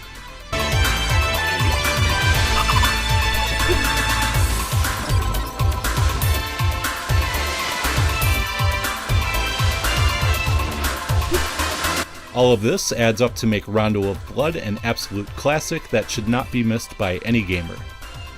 Getting the original PC Engine version can be tough and expensive, but as I said earlier, you can get this on a few other systems. It is an unlockable game on the PSP's Dracula X Chronicles, and you can also get it on the Wii and Wii U Virtual Console. Keep in mind that it's not actually available for the Wii U, so you will have to enter Wii mode to get the game, and unfortunately it cannot be played on the gamepad.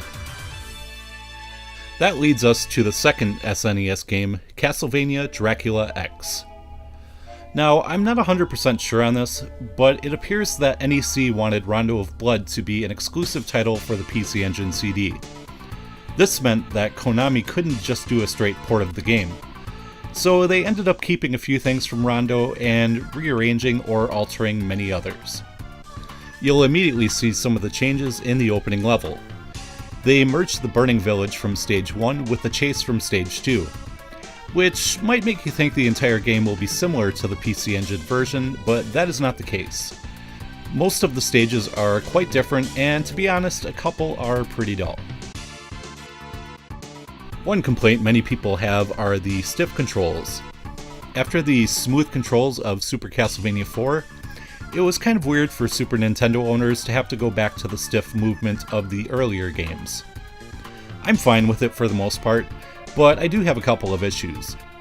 The first is the severe lack of post-hit invincibility. When you get hit in this game, you'll get knocked back, and your invincibility wears off in midair, which means if there is an enemy or hazard where you land, you'll take a second hit with no way of defending yourself. The second happens on Stage 2. You're supposed to cross this collapsing bridge, and every time a piece starts falling, Richter is kind of stuck to it for a quarter of a second. Not a long time, but just long enough to completely mess up your timing. What's worse is that these mermen keep jumping in your way, so you have to be really precise with your jumps and sub-weapons here. One mistake and you're dead. I actually found this to be the toughest section of the game, even more challenging than the fight against Dracula. After that, the game gets slightly easier, but it's still quite challenging. The developers were particularly evil with enemy placement. They always seem to have a monster or a projectile exactly where you need to go. So you will definitely need some patience, timing, and skill to conquer this one.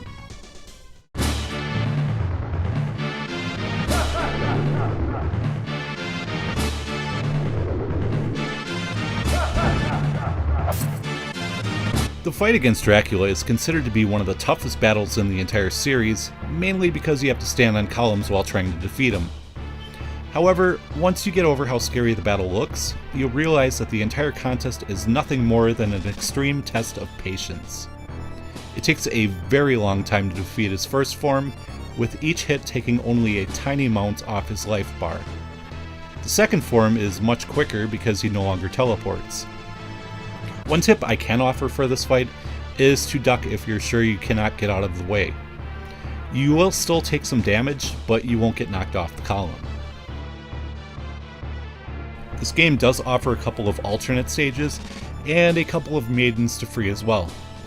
Unfortunately, you won't be able to play as Maria though. It would have been nice to have the option to use her, but the game is still enjoyable with just Richter. The soundtrack is pretty much the same as Rondo, but of course sounds a little bit different on the SNES. Both soundtracks sound great in my opinion, but I prefer the PC Engine version just a little bit more.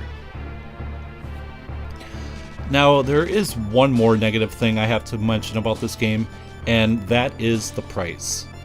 Loose carts of this one can sell for the insane price of $200. As much as I like this game, it's definitely not worth it at that price, so I highly recommend picking it up on the Wii U for a fraction of the cost.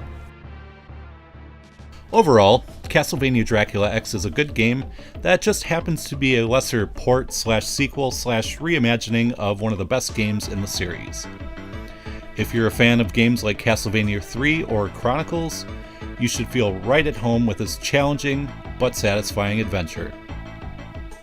As always, I want to thank you guys for watching, and I will see you next time.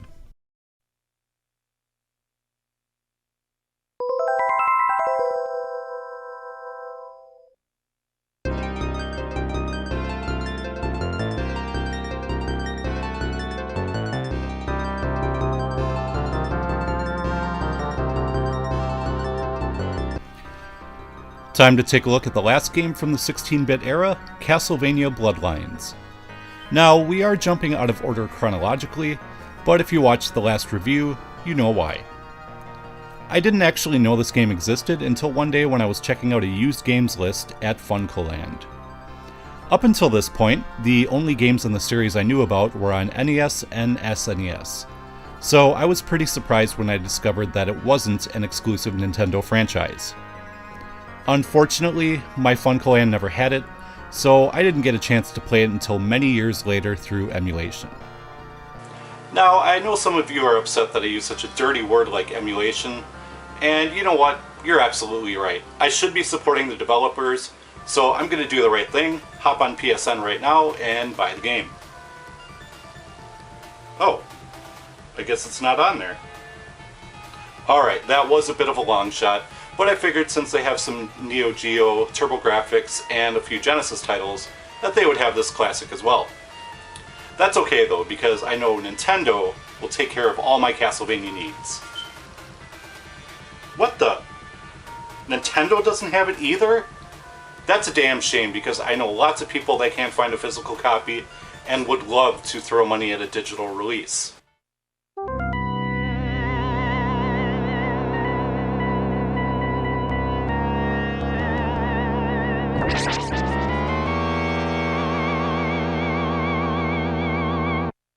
This one is a bit different than other games in the series. It's still a side-scrolling action game, but some changes were made to the characters and gameplay. For starters, you can select from two different characters right away, and neither of them is a Belmont. John Morris, who is related to Quincy from the Bram Stoker novel, uses the Vampire Killer Whip. The other character, Eric Lacarde, uses a spear, which has a bit of a longer attack range. While the controls for each are very similar, there are several sections in the game that can only be accessed by a certain character. The previous games had you exploring in and around Dracula's castle. This one takes you all over Europe to places like the Atlantis Shrine, the Leaning Tower of Pisa, and Versailles Palace. There is also the confusing mirror level in the final area of the game, which can be tough to navigate. The Leaning Tower of Pisa level has you traveling upwards inside of it, while the tower sways back and forth. Eventually, you'll end up on spiraling platforms on the outside, and will continue climbing until you reach one of the cooler bosses in the game. Some of the areas may feel out of place within the series, but are still very well designed and fun to play through. Another change is that candles give gems instead of hearts for some reason. They still serve the same purpose, functioning as ammo for whatever sub-weapon you have equipped. Sub-weapons have some slight changes as well. The cross has been swapped with a boomerang weapon, which has a different flight path but functions in much the same way. The knife has been dropped for this one, but nobody uses that one anyways. Graphically, this game pales in comparison to the other games released in the 16-bit era, but still looks quite good for a Genesis title. Some highlights include the reflections on the water in the game's second stage, and the aforementioned Leaning Tower of Pisa. Character and enemy sprites look great as well, and the bosses are quite unique when compared to other classic Castlevania bosses.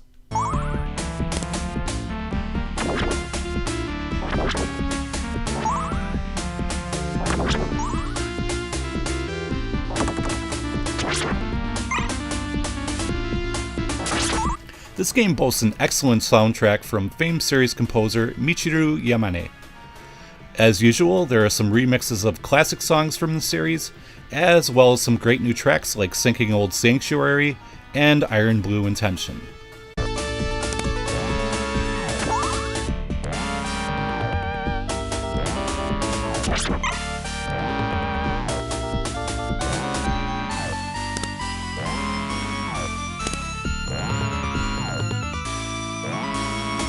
Castlevania Bloodlines is another fantastic side-scrolling adventure.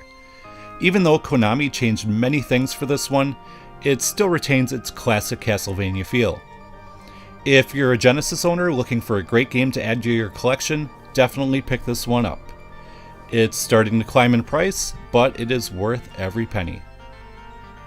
As always, I want to thank you guys very much for watching, and I will see you next time.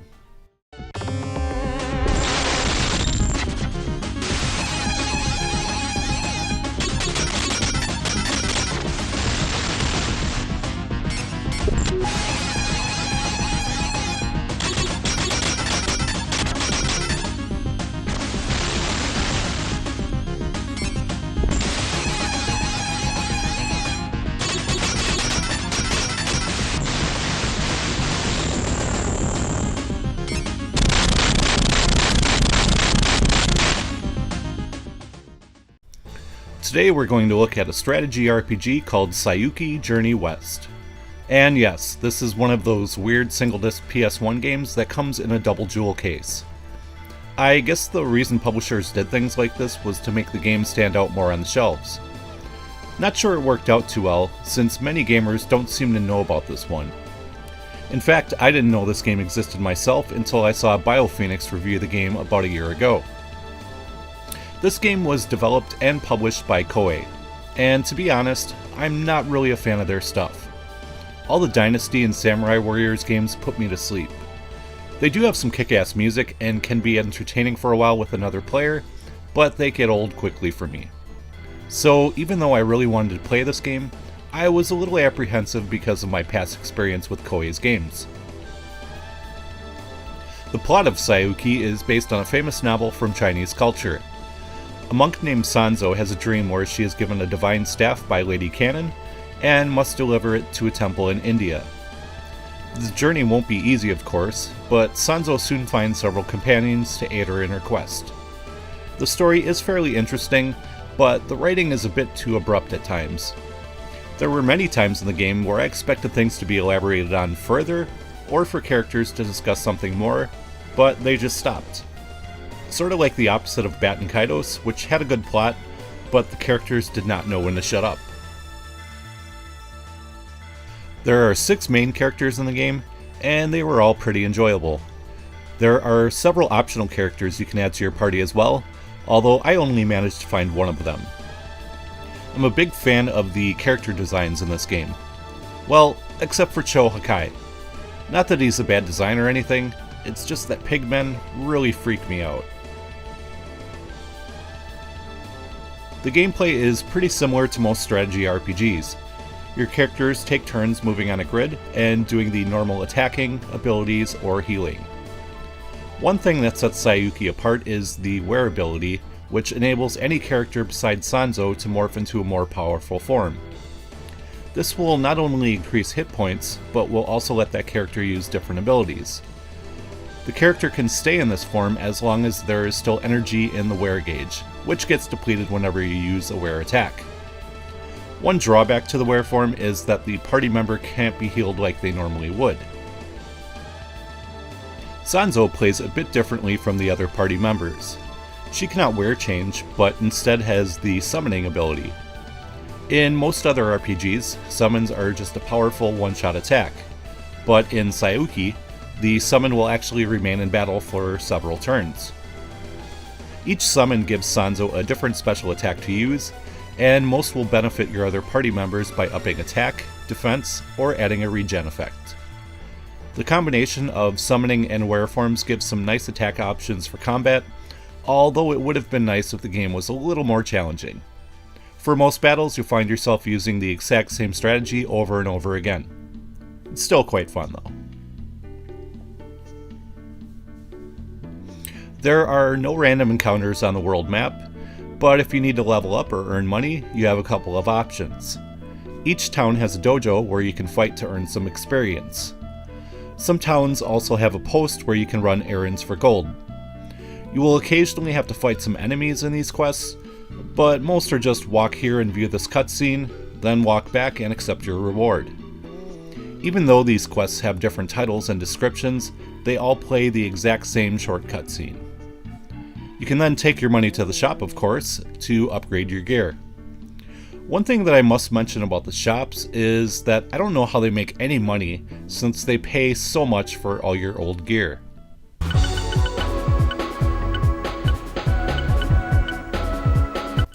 The music is pretty good with some Indian and Chinese themed tracks. My only wish is that there was more of it. So even though the music was good, I grew tired of the repetition and eventually just turned the music off.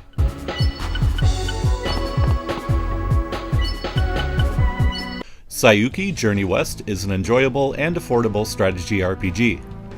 I picked up my copy for about $20 earlier this year, and you can also get it for $6 in the PlayStation Store.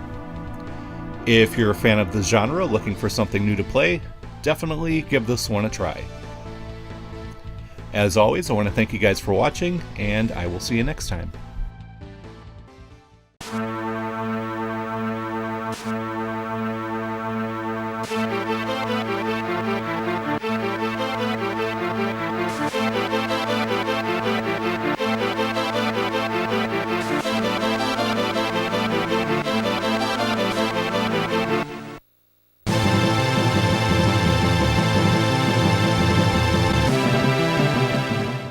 Today we're going to look at Breath of Fire 2 on the Game Boy Advance.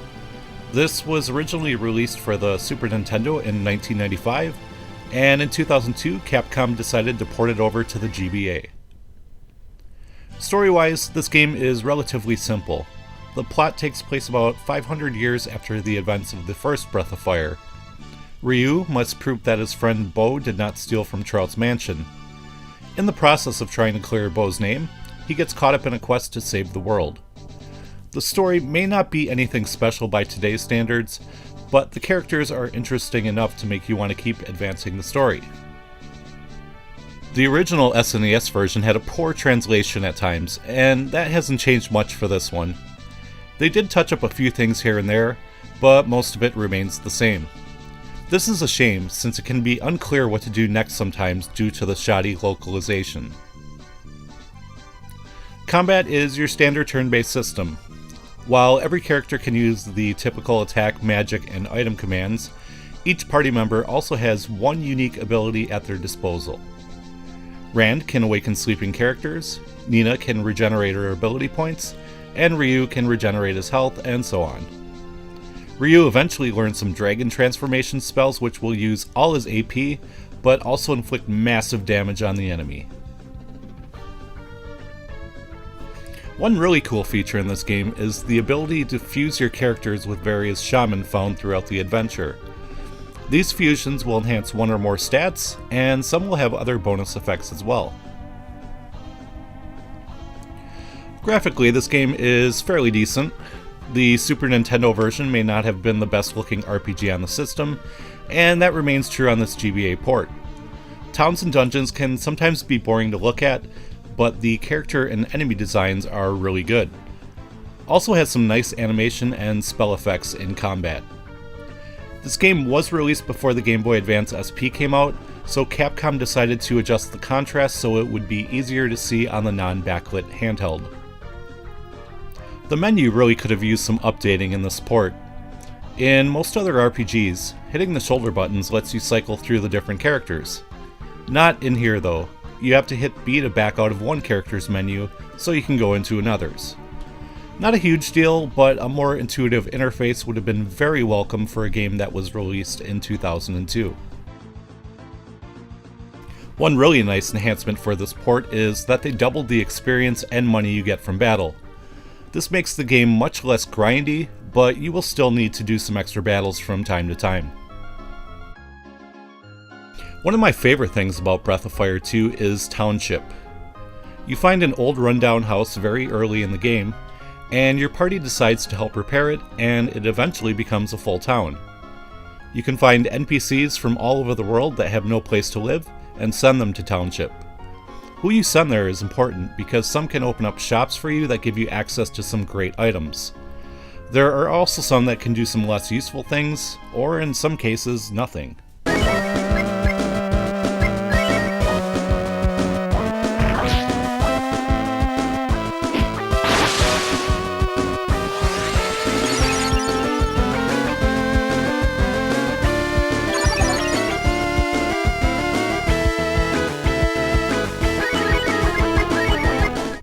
The music is pretty good for the most part. The only song I didn't care for was My Home Sweet Home, which gets played often in towns. Like most ports of SNES games on the GBA, the sound quality isn't quite as good as the original, but still sounds nice. Breath of Fire 2 is another great RPG for the Game Boy Advance. It may be a little rough around the edges, but it is still a worthy addition to any RPG lover's portable library. As always, I want to thank you guys for watching, and I will see you next time.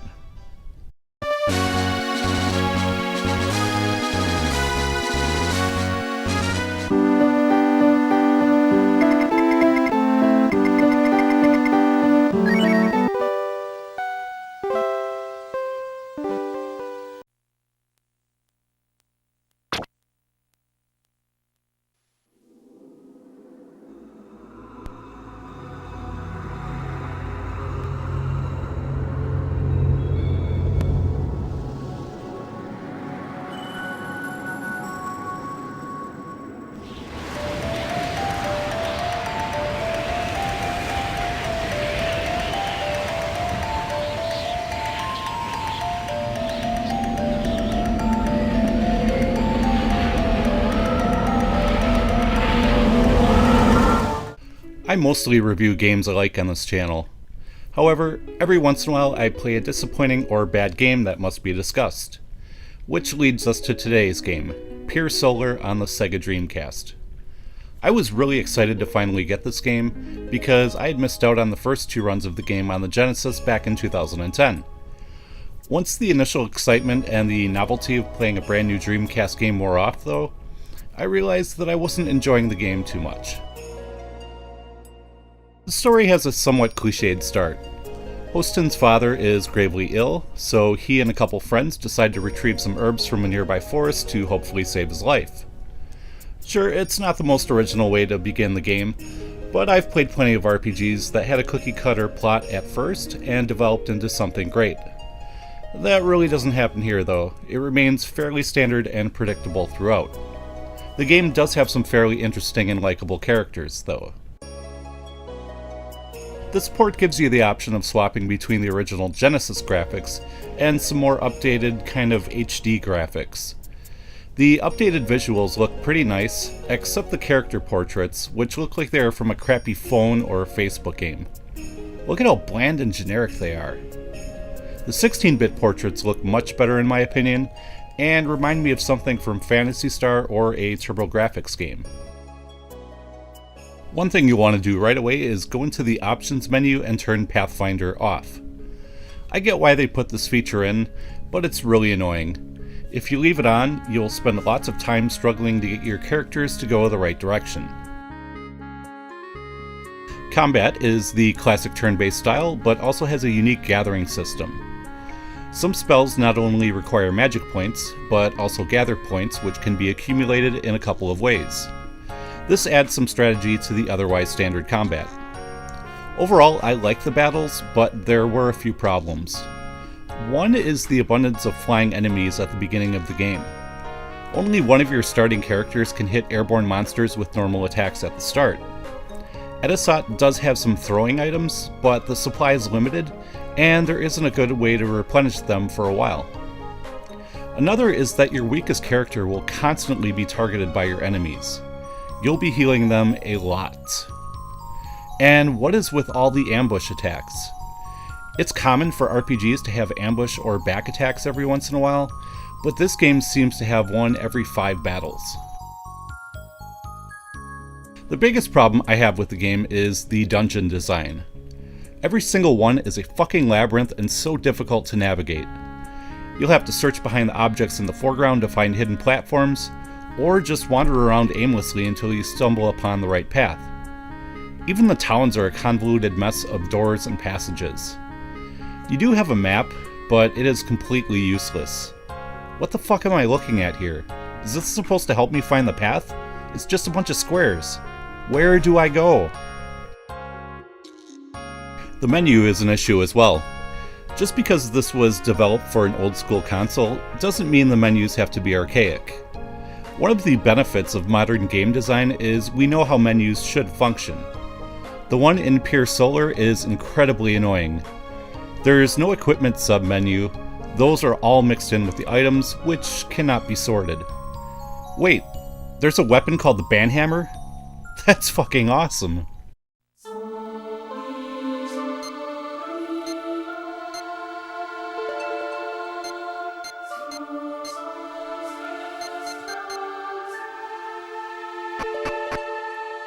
One good thing the game has going for it is the excellent music.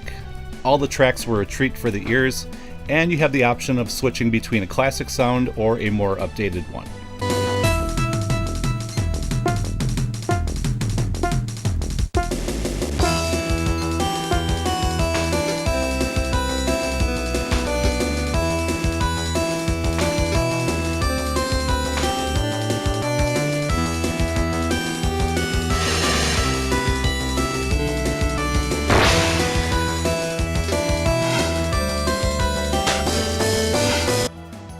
Pier Solar is an average RPG that is hampered by some poor design decisions. It's not a game I would recommend, and only worth purchasing if you absolutely must have every Genesis or Dreamcast RPG. Still, I would like to see Watermelon try to make another turn-based RPG in the future, hopefully with a bit more polish. Anyways, that will do it for this one. I want to thank you guys for watching, and I will see you next time.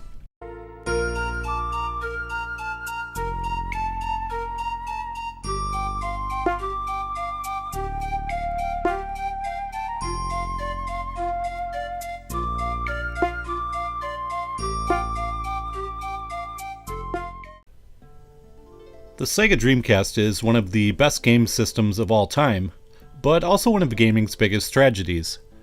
After years of screwing over fans and making some terrible business decisions, Sega finally got it right with this one. Their new console had one of the most successful launches in video game history, with a huge assortment of quality titles right out of the gate. Unfortunately, it was too little too late. The damage had been done, and many people that were once diehard Sega fans had already moved on and were enjoying games on Sony and Nintendo's consoles. After only 2 years on the market, Sega stopped production on the Dreamcast and decided to be just a software company. When the Dreamcast died, Sega and several other publishers decided to port their games over to GameCube, Xbox, and the PlayStation 2. Grandia 2 was one of those games to be ported over to Sony's console. On the Dreamcast, this was one of the best RPGs on the system, but it had very little competition. The PS2, on the other hand, had an abundance of great RPGs to choose from, so it would be much tougher for this game to stand out from the crowd. The story begins with the Geohound Ryudo being asked to escort Elena to some nearby ruins so she can perform an important ceremony.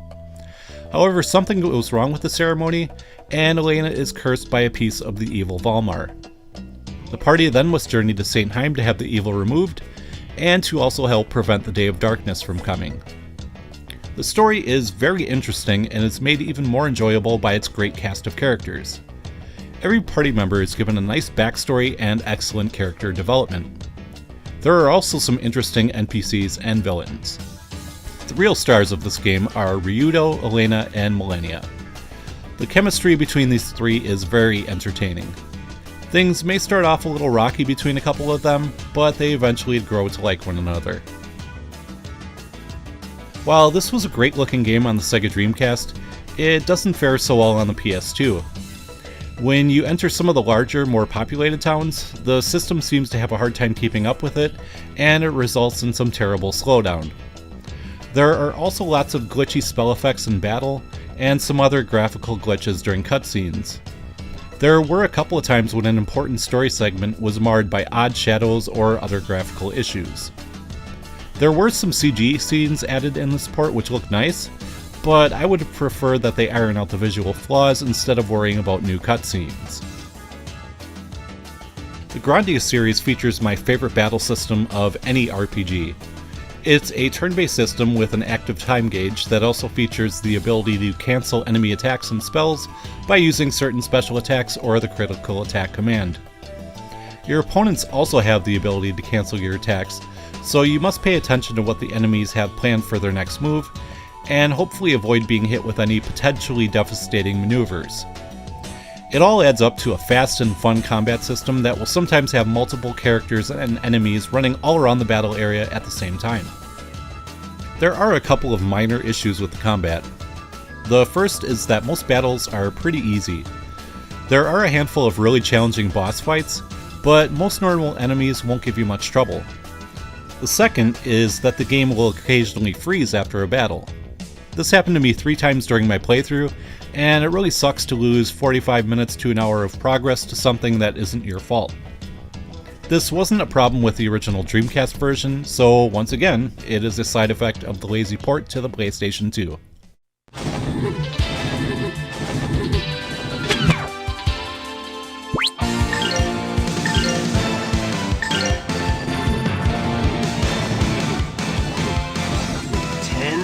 Can slash! The game's music was composed by Noriyuki Iwadare and is one of his finest soundtracks. All of the songs are excellent, and this game also features my favorite random battle theme. Also really enjoy the energy and tension of Dangerous Zone. Voice acting, on the other hand, isn't too hot. It's not the worst, but it's not exactly amazing. And there are some audio glitches during combat, mainly the voices are really muted. But other than that, the audio department is great.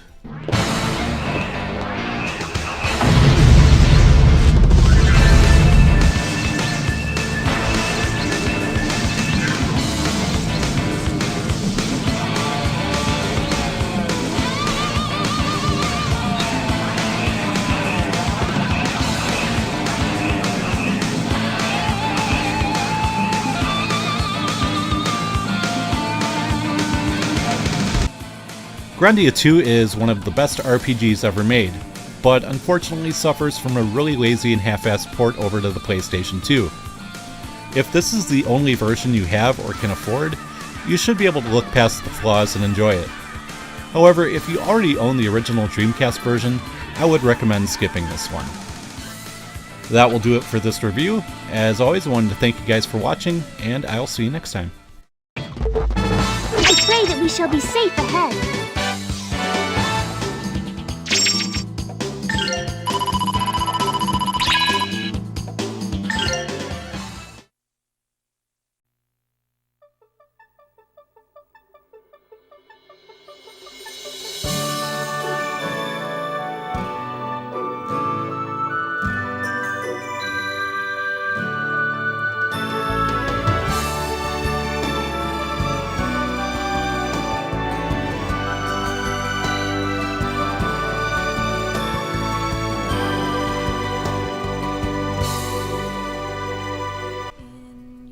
Time to take a look at the classic RPG, Lunar Silver Star Story.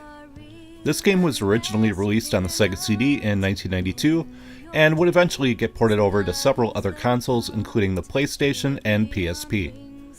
The one we're going to look at today is the Sega Saturn version, which came out in 1996. Unfortunately, most North American Saturn owners didn't get a chance to play this one, since it was only released in Japan. The game story is relatively simple. Alex, or Arisu as he is called in this version, is a young boy that dreams of heading off on a grand adventure like his idol Dine. He heads to the White Dragon Cave with his friends Luna and Ramus to find the Dragon Diamond. The party then meets the old dragon Quark, and he urges young Alex to travel the world and become the next Dragon Master. The group then travels to Meribia to try to sell off their newly acquired gem, and to also track down the 3 remaining dragons. It's a very enjoyable tale of love and adventure, and is complemented by a fantastic cast of characters. Every single person that joins your party has their own distinct personality, and also has an important role to play in the game's plot. The villains are fairly interesting as well, and there are a few really nice plot twists. I really have no complaints as far as story and characters are concerned. The graphics in this game are wonderful. Everything is done with 2D sprites and backgrounds, and it is all bright and colorful. The character designs are really nice, and I love how their portrait changes based on what they're saying. The world map is one of the best looking ones I've seen in a game from this era. There is a good amount of palette swapping with monsters, but it isn't a major issue. One thing to note is that the cutscenes in this version only display in a very small window. They did release an updated version about a year later that worked with the Saturn Video CD card add-on to provide full-screen cutscenes. The combat is turn-based, but does feature a few innovations for its time. Instead of the standard front-row, back-row mechanic found in some other RPGs, you have the ability to place your characters anywhere you want within a grid, and can move them around during battle as well. There is also an AI command, but I don't recommend using that unless you enjoy constantly going back to town to buy more starlights. You can also set up several different tactics, which will save you some time and button presses when fighting the same sets of enemies within a dungeon. Random encounters can be fairly difficult at times, but never frustrating. Something really nice about the combat is that the bosses level up with you, so you will always have a good challenge.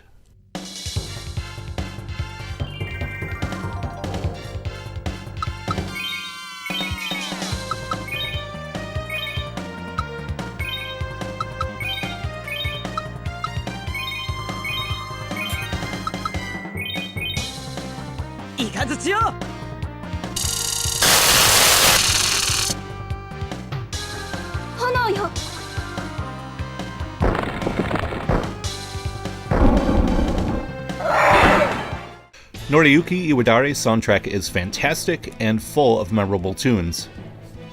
I find that the intro and boat song sound much better in Japanese in my opinion. Nothing against the English version, but they always did feel a bit cheesy to me. As for a favorite track, it's really hard to pick just one.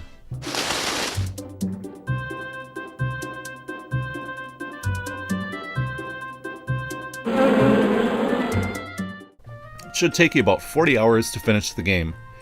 There really aren't any side quests outside of collecting the bromides, which are in different locations than the PS1 version. That's okay though, because the core experience was outstanding and didn't need to be watered down by optional content. Overall, Lunar Silver Star Story is an amazing RPG and is easily one of the best ones I have ever played. Of course, you will need to be able to read Japanese to fully enjoy this version of the game. But if import RPGs aren't your thing, you can always play one of the great North American ports on other systems, or the original Sega CD release. Definitely worth playing any way you can. That will do it for this one. As always, I want to thank you guys for watching, and I will see you next time.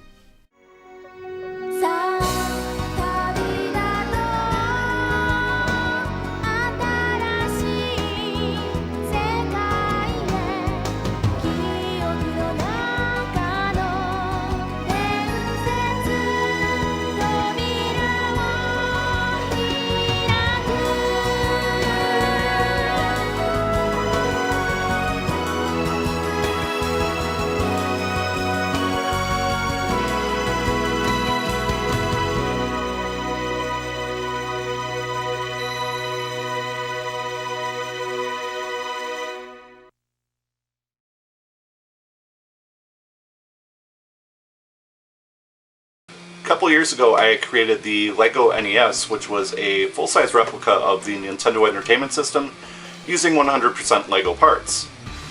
Now, the response to that has been overwhelmingly positive. However, I did receive a request over and over again, and that was to put an actual NES board inside of it for the second version of this. And I have done that today. This is the LEGO NES version 2.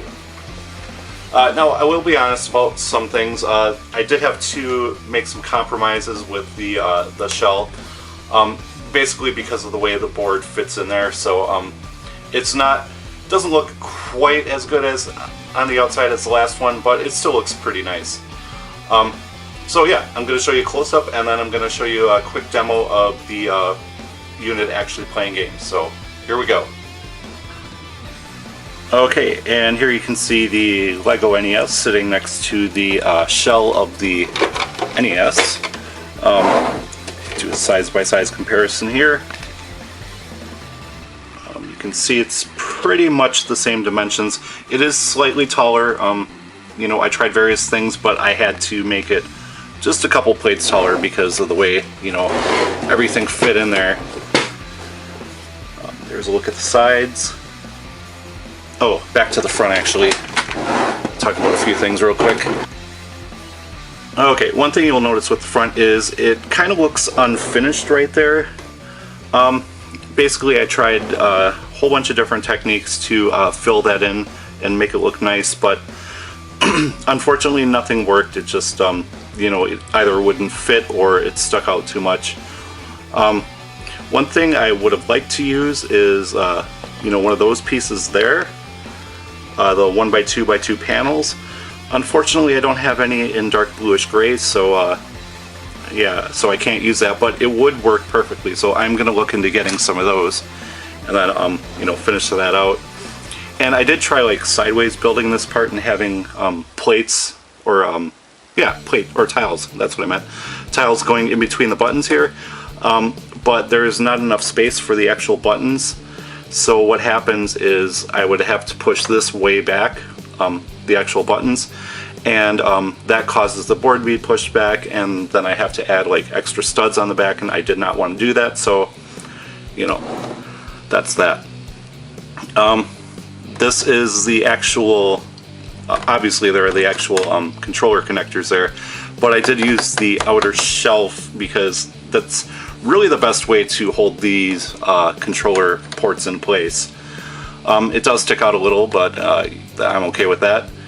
And before I forget, I want to mention that this was done without drilling through any Legos. I did not have to modify the NES board in any way. So, you know, that presented its own challenges. Like these buttons here, I had to like move them like 4 different times because, you know, I'd have it one way and then figure out that, oh, the board doesn't fit in there now, and yeah, it's a pain.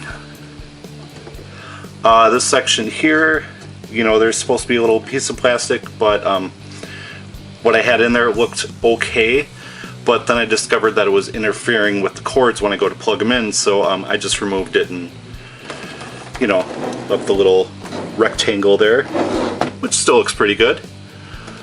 Once again, I do have the little spaces on the bottom, just like the real NES.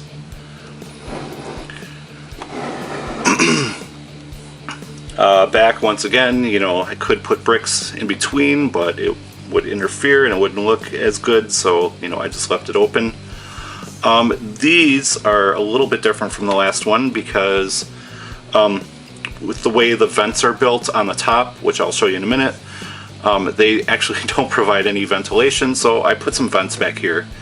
I'm not sure how hot the actual NES board gets, but, you know, better to be safe than sorry. That side is pretty plain. Yeah, and as you can see, I've pretty much, you know, with the exception of this and that, I've pretty much done it the exact same way as the old Lego NES. I did remove the metal shielding from the NES board. This goes on the bottom and then this goes on the top. Mainly because I wanted it all to fit in there and that would interfere with that. Let's get this out of here now.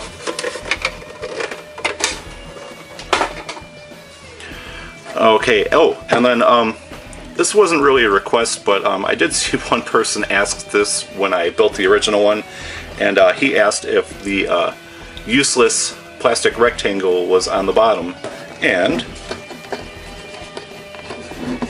get it out. Here we go. Useless plastic rectangle. That just goes in there like so. Whoops. Of course I can't line it up now. Give me a minute.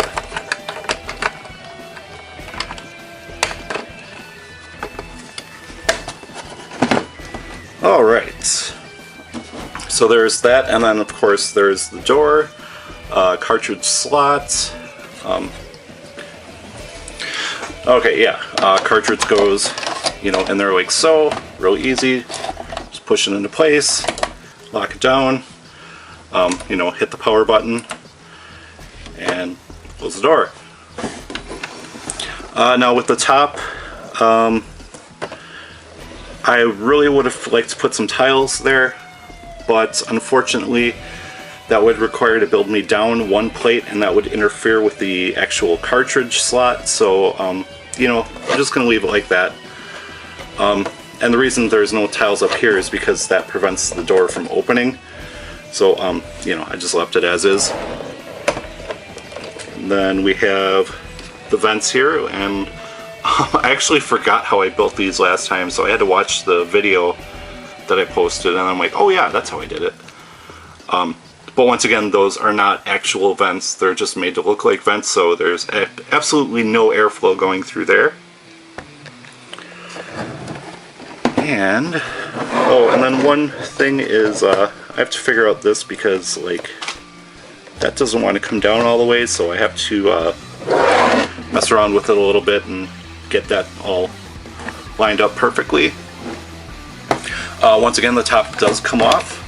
I did not sign it this time for one reason, because I changed my YouTube channel name, but another reason is because I wanted to use that space to reinforce the top, because, you know, I don't want it like crashing in on me or anything. But yeah, you can see the board itself in here. Just set this down, it'll be easier.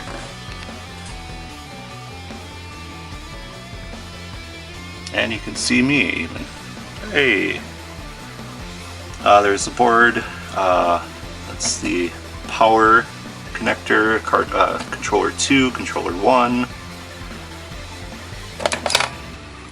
See, cartridge mechanism. No lightsaber dual in here this time, just because there wasn't any room. You can see the buttons.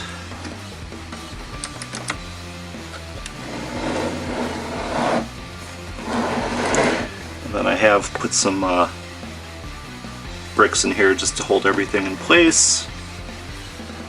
Alright, and now let's see this thing in action. Okay, so we got it all hooked up to this old TV here. See the cords. Okay, there's me. And this is my son's room, so it might be a little messy. But anyways. Alright, let's go with Final Fantasy.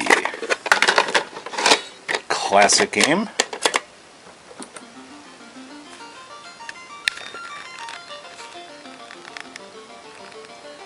And that is Final Fantasy.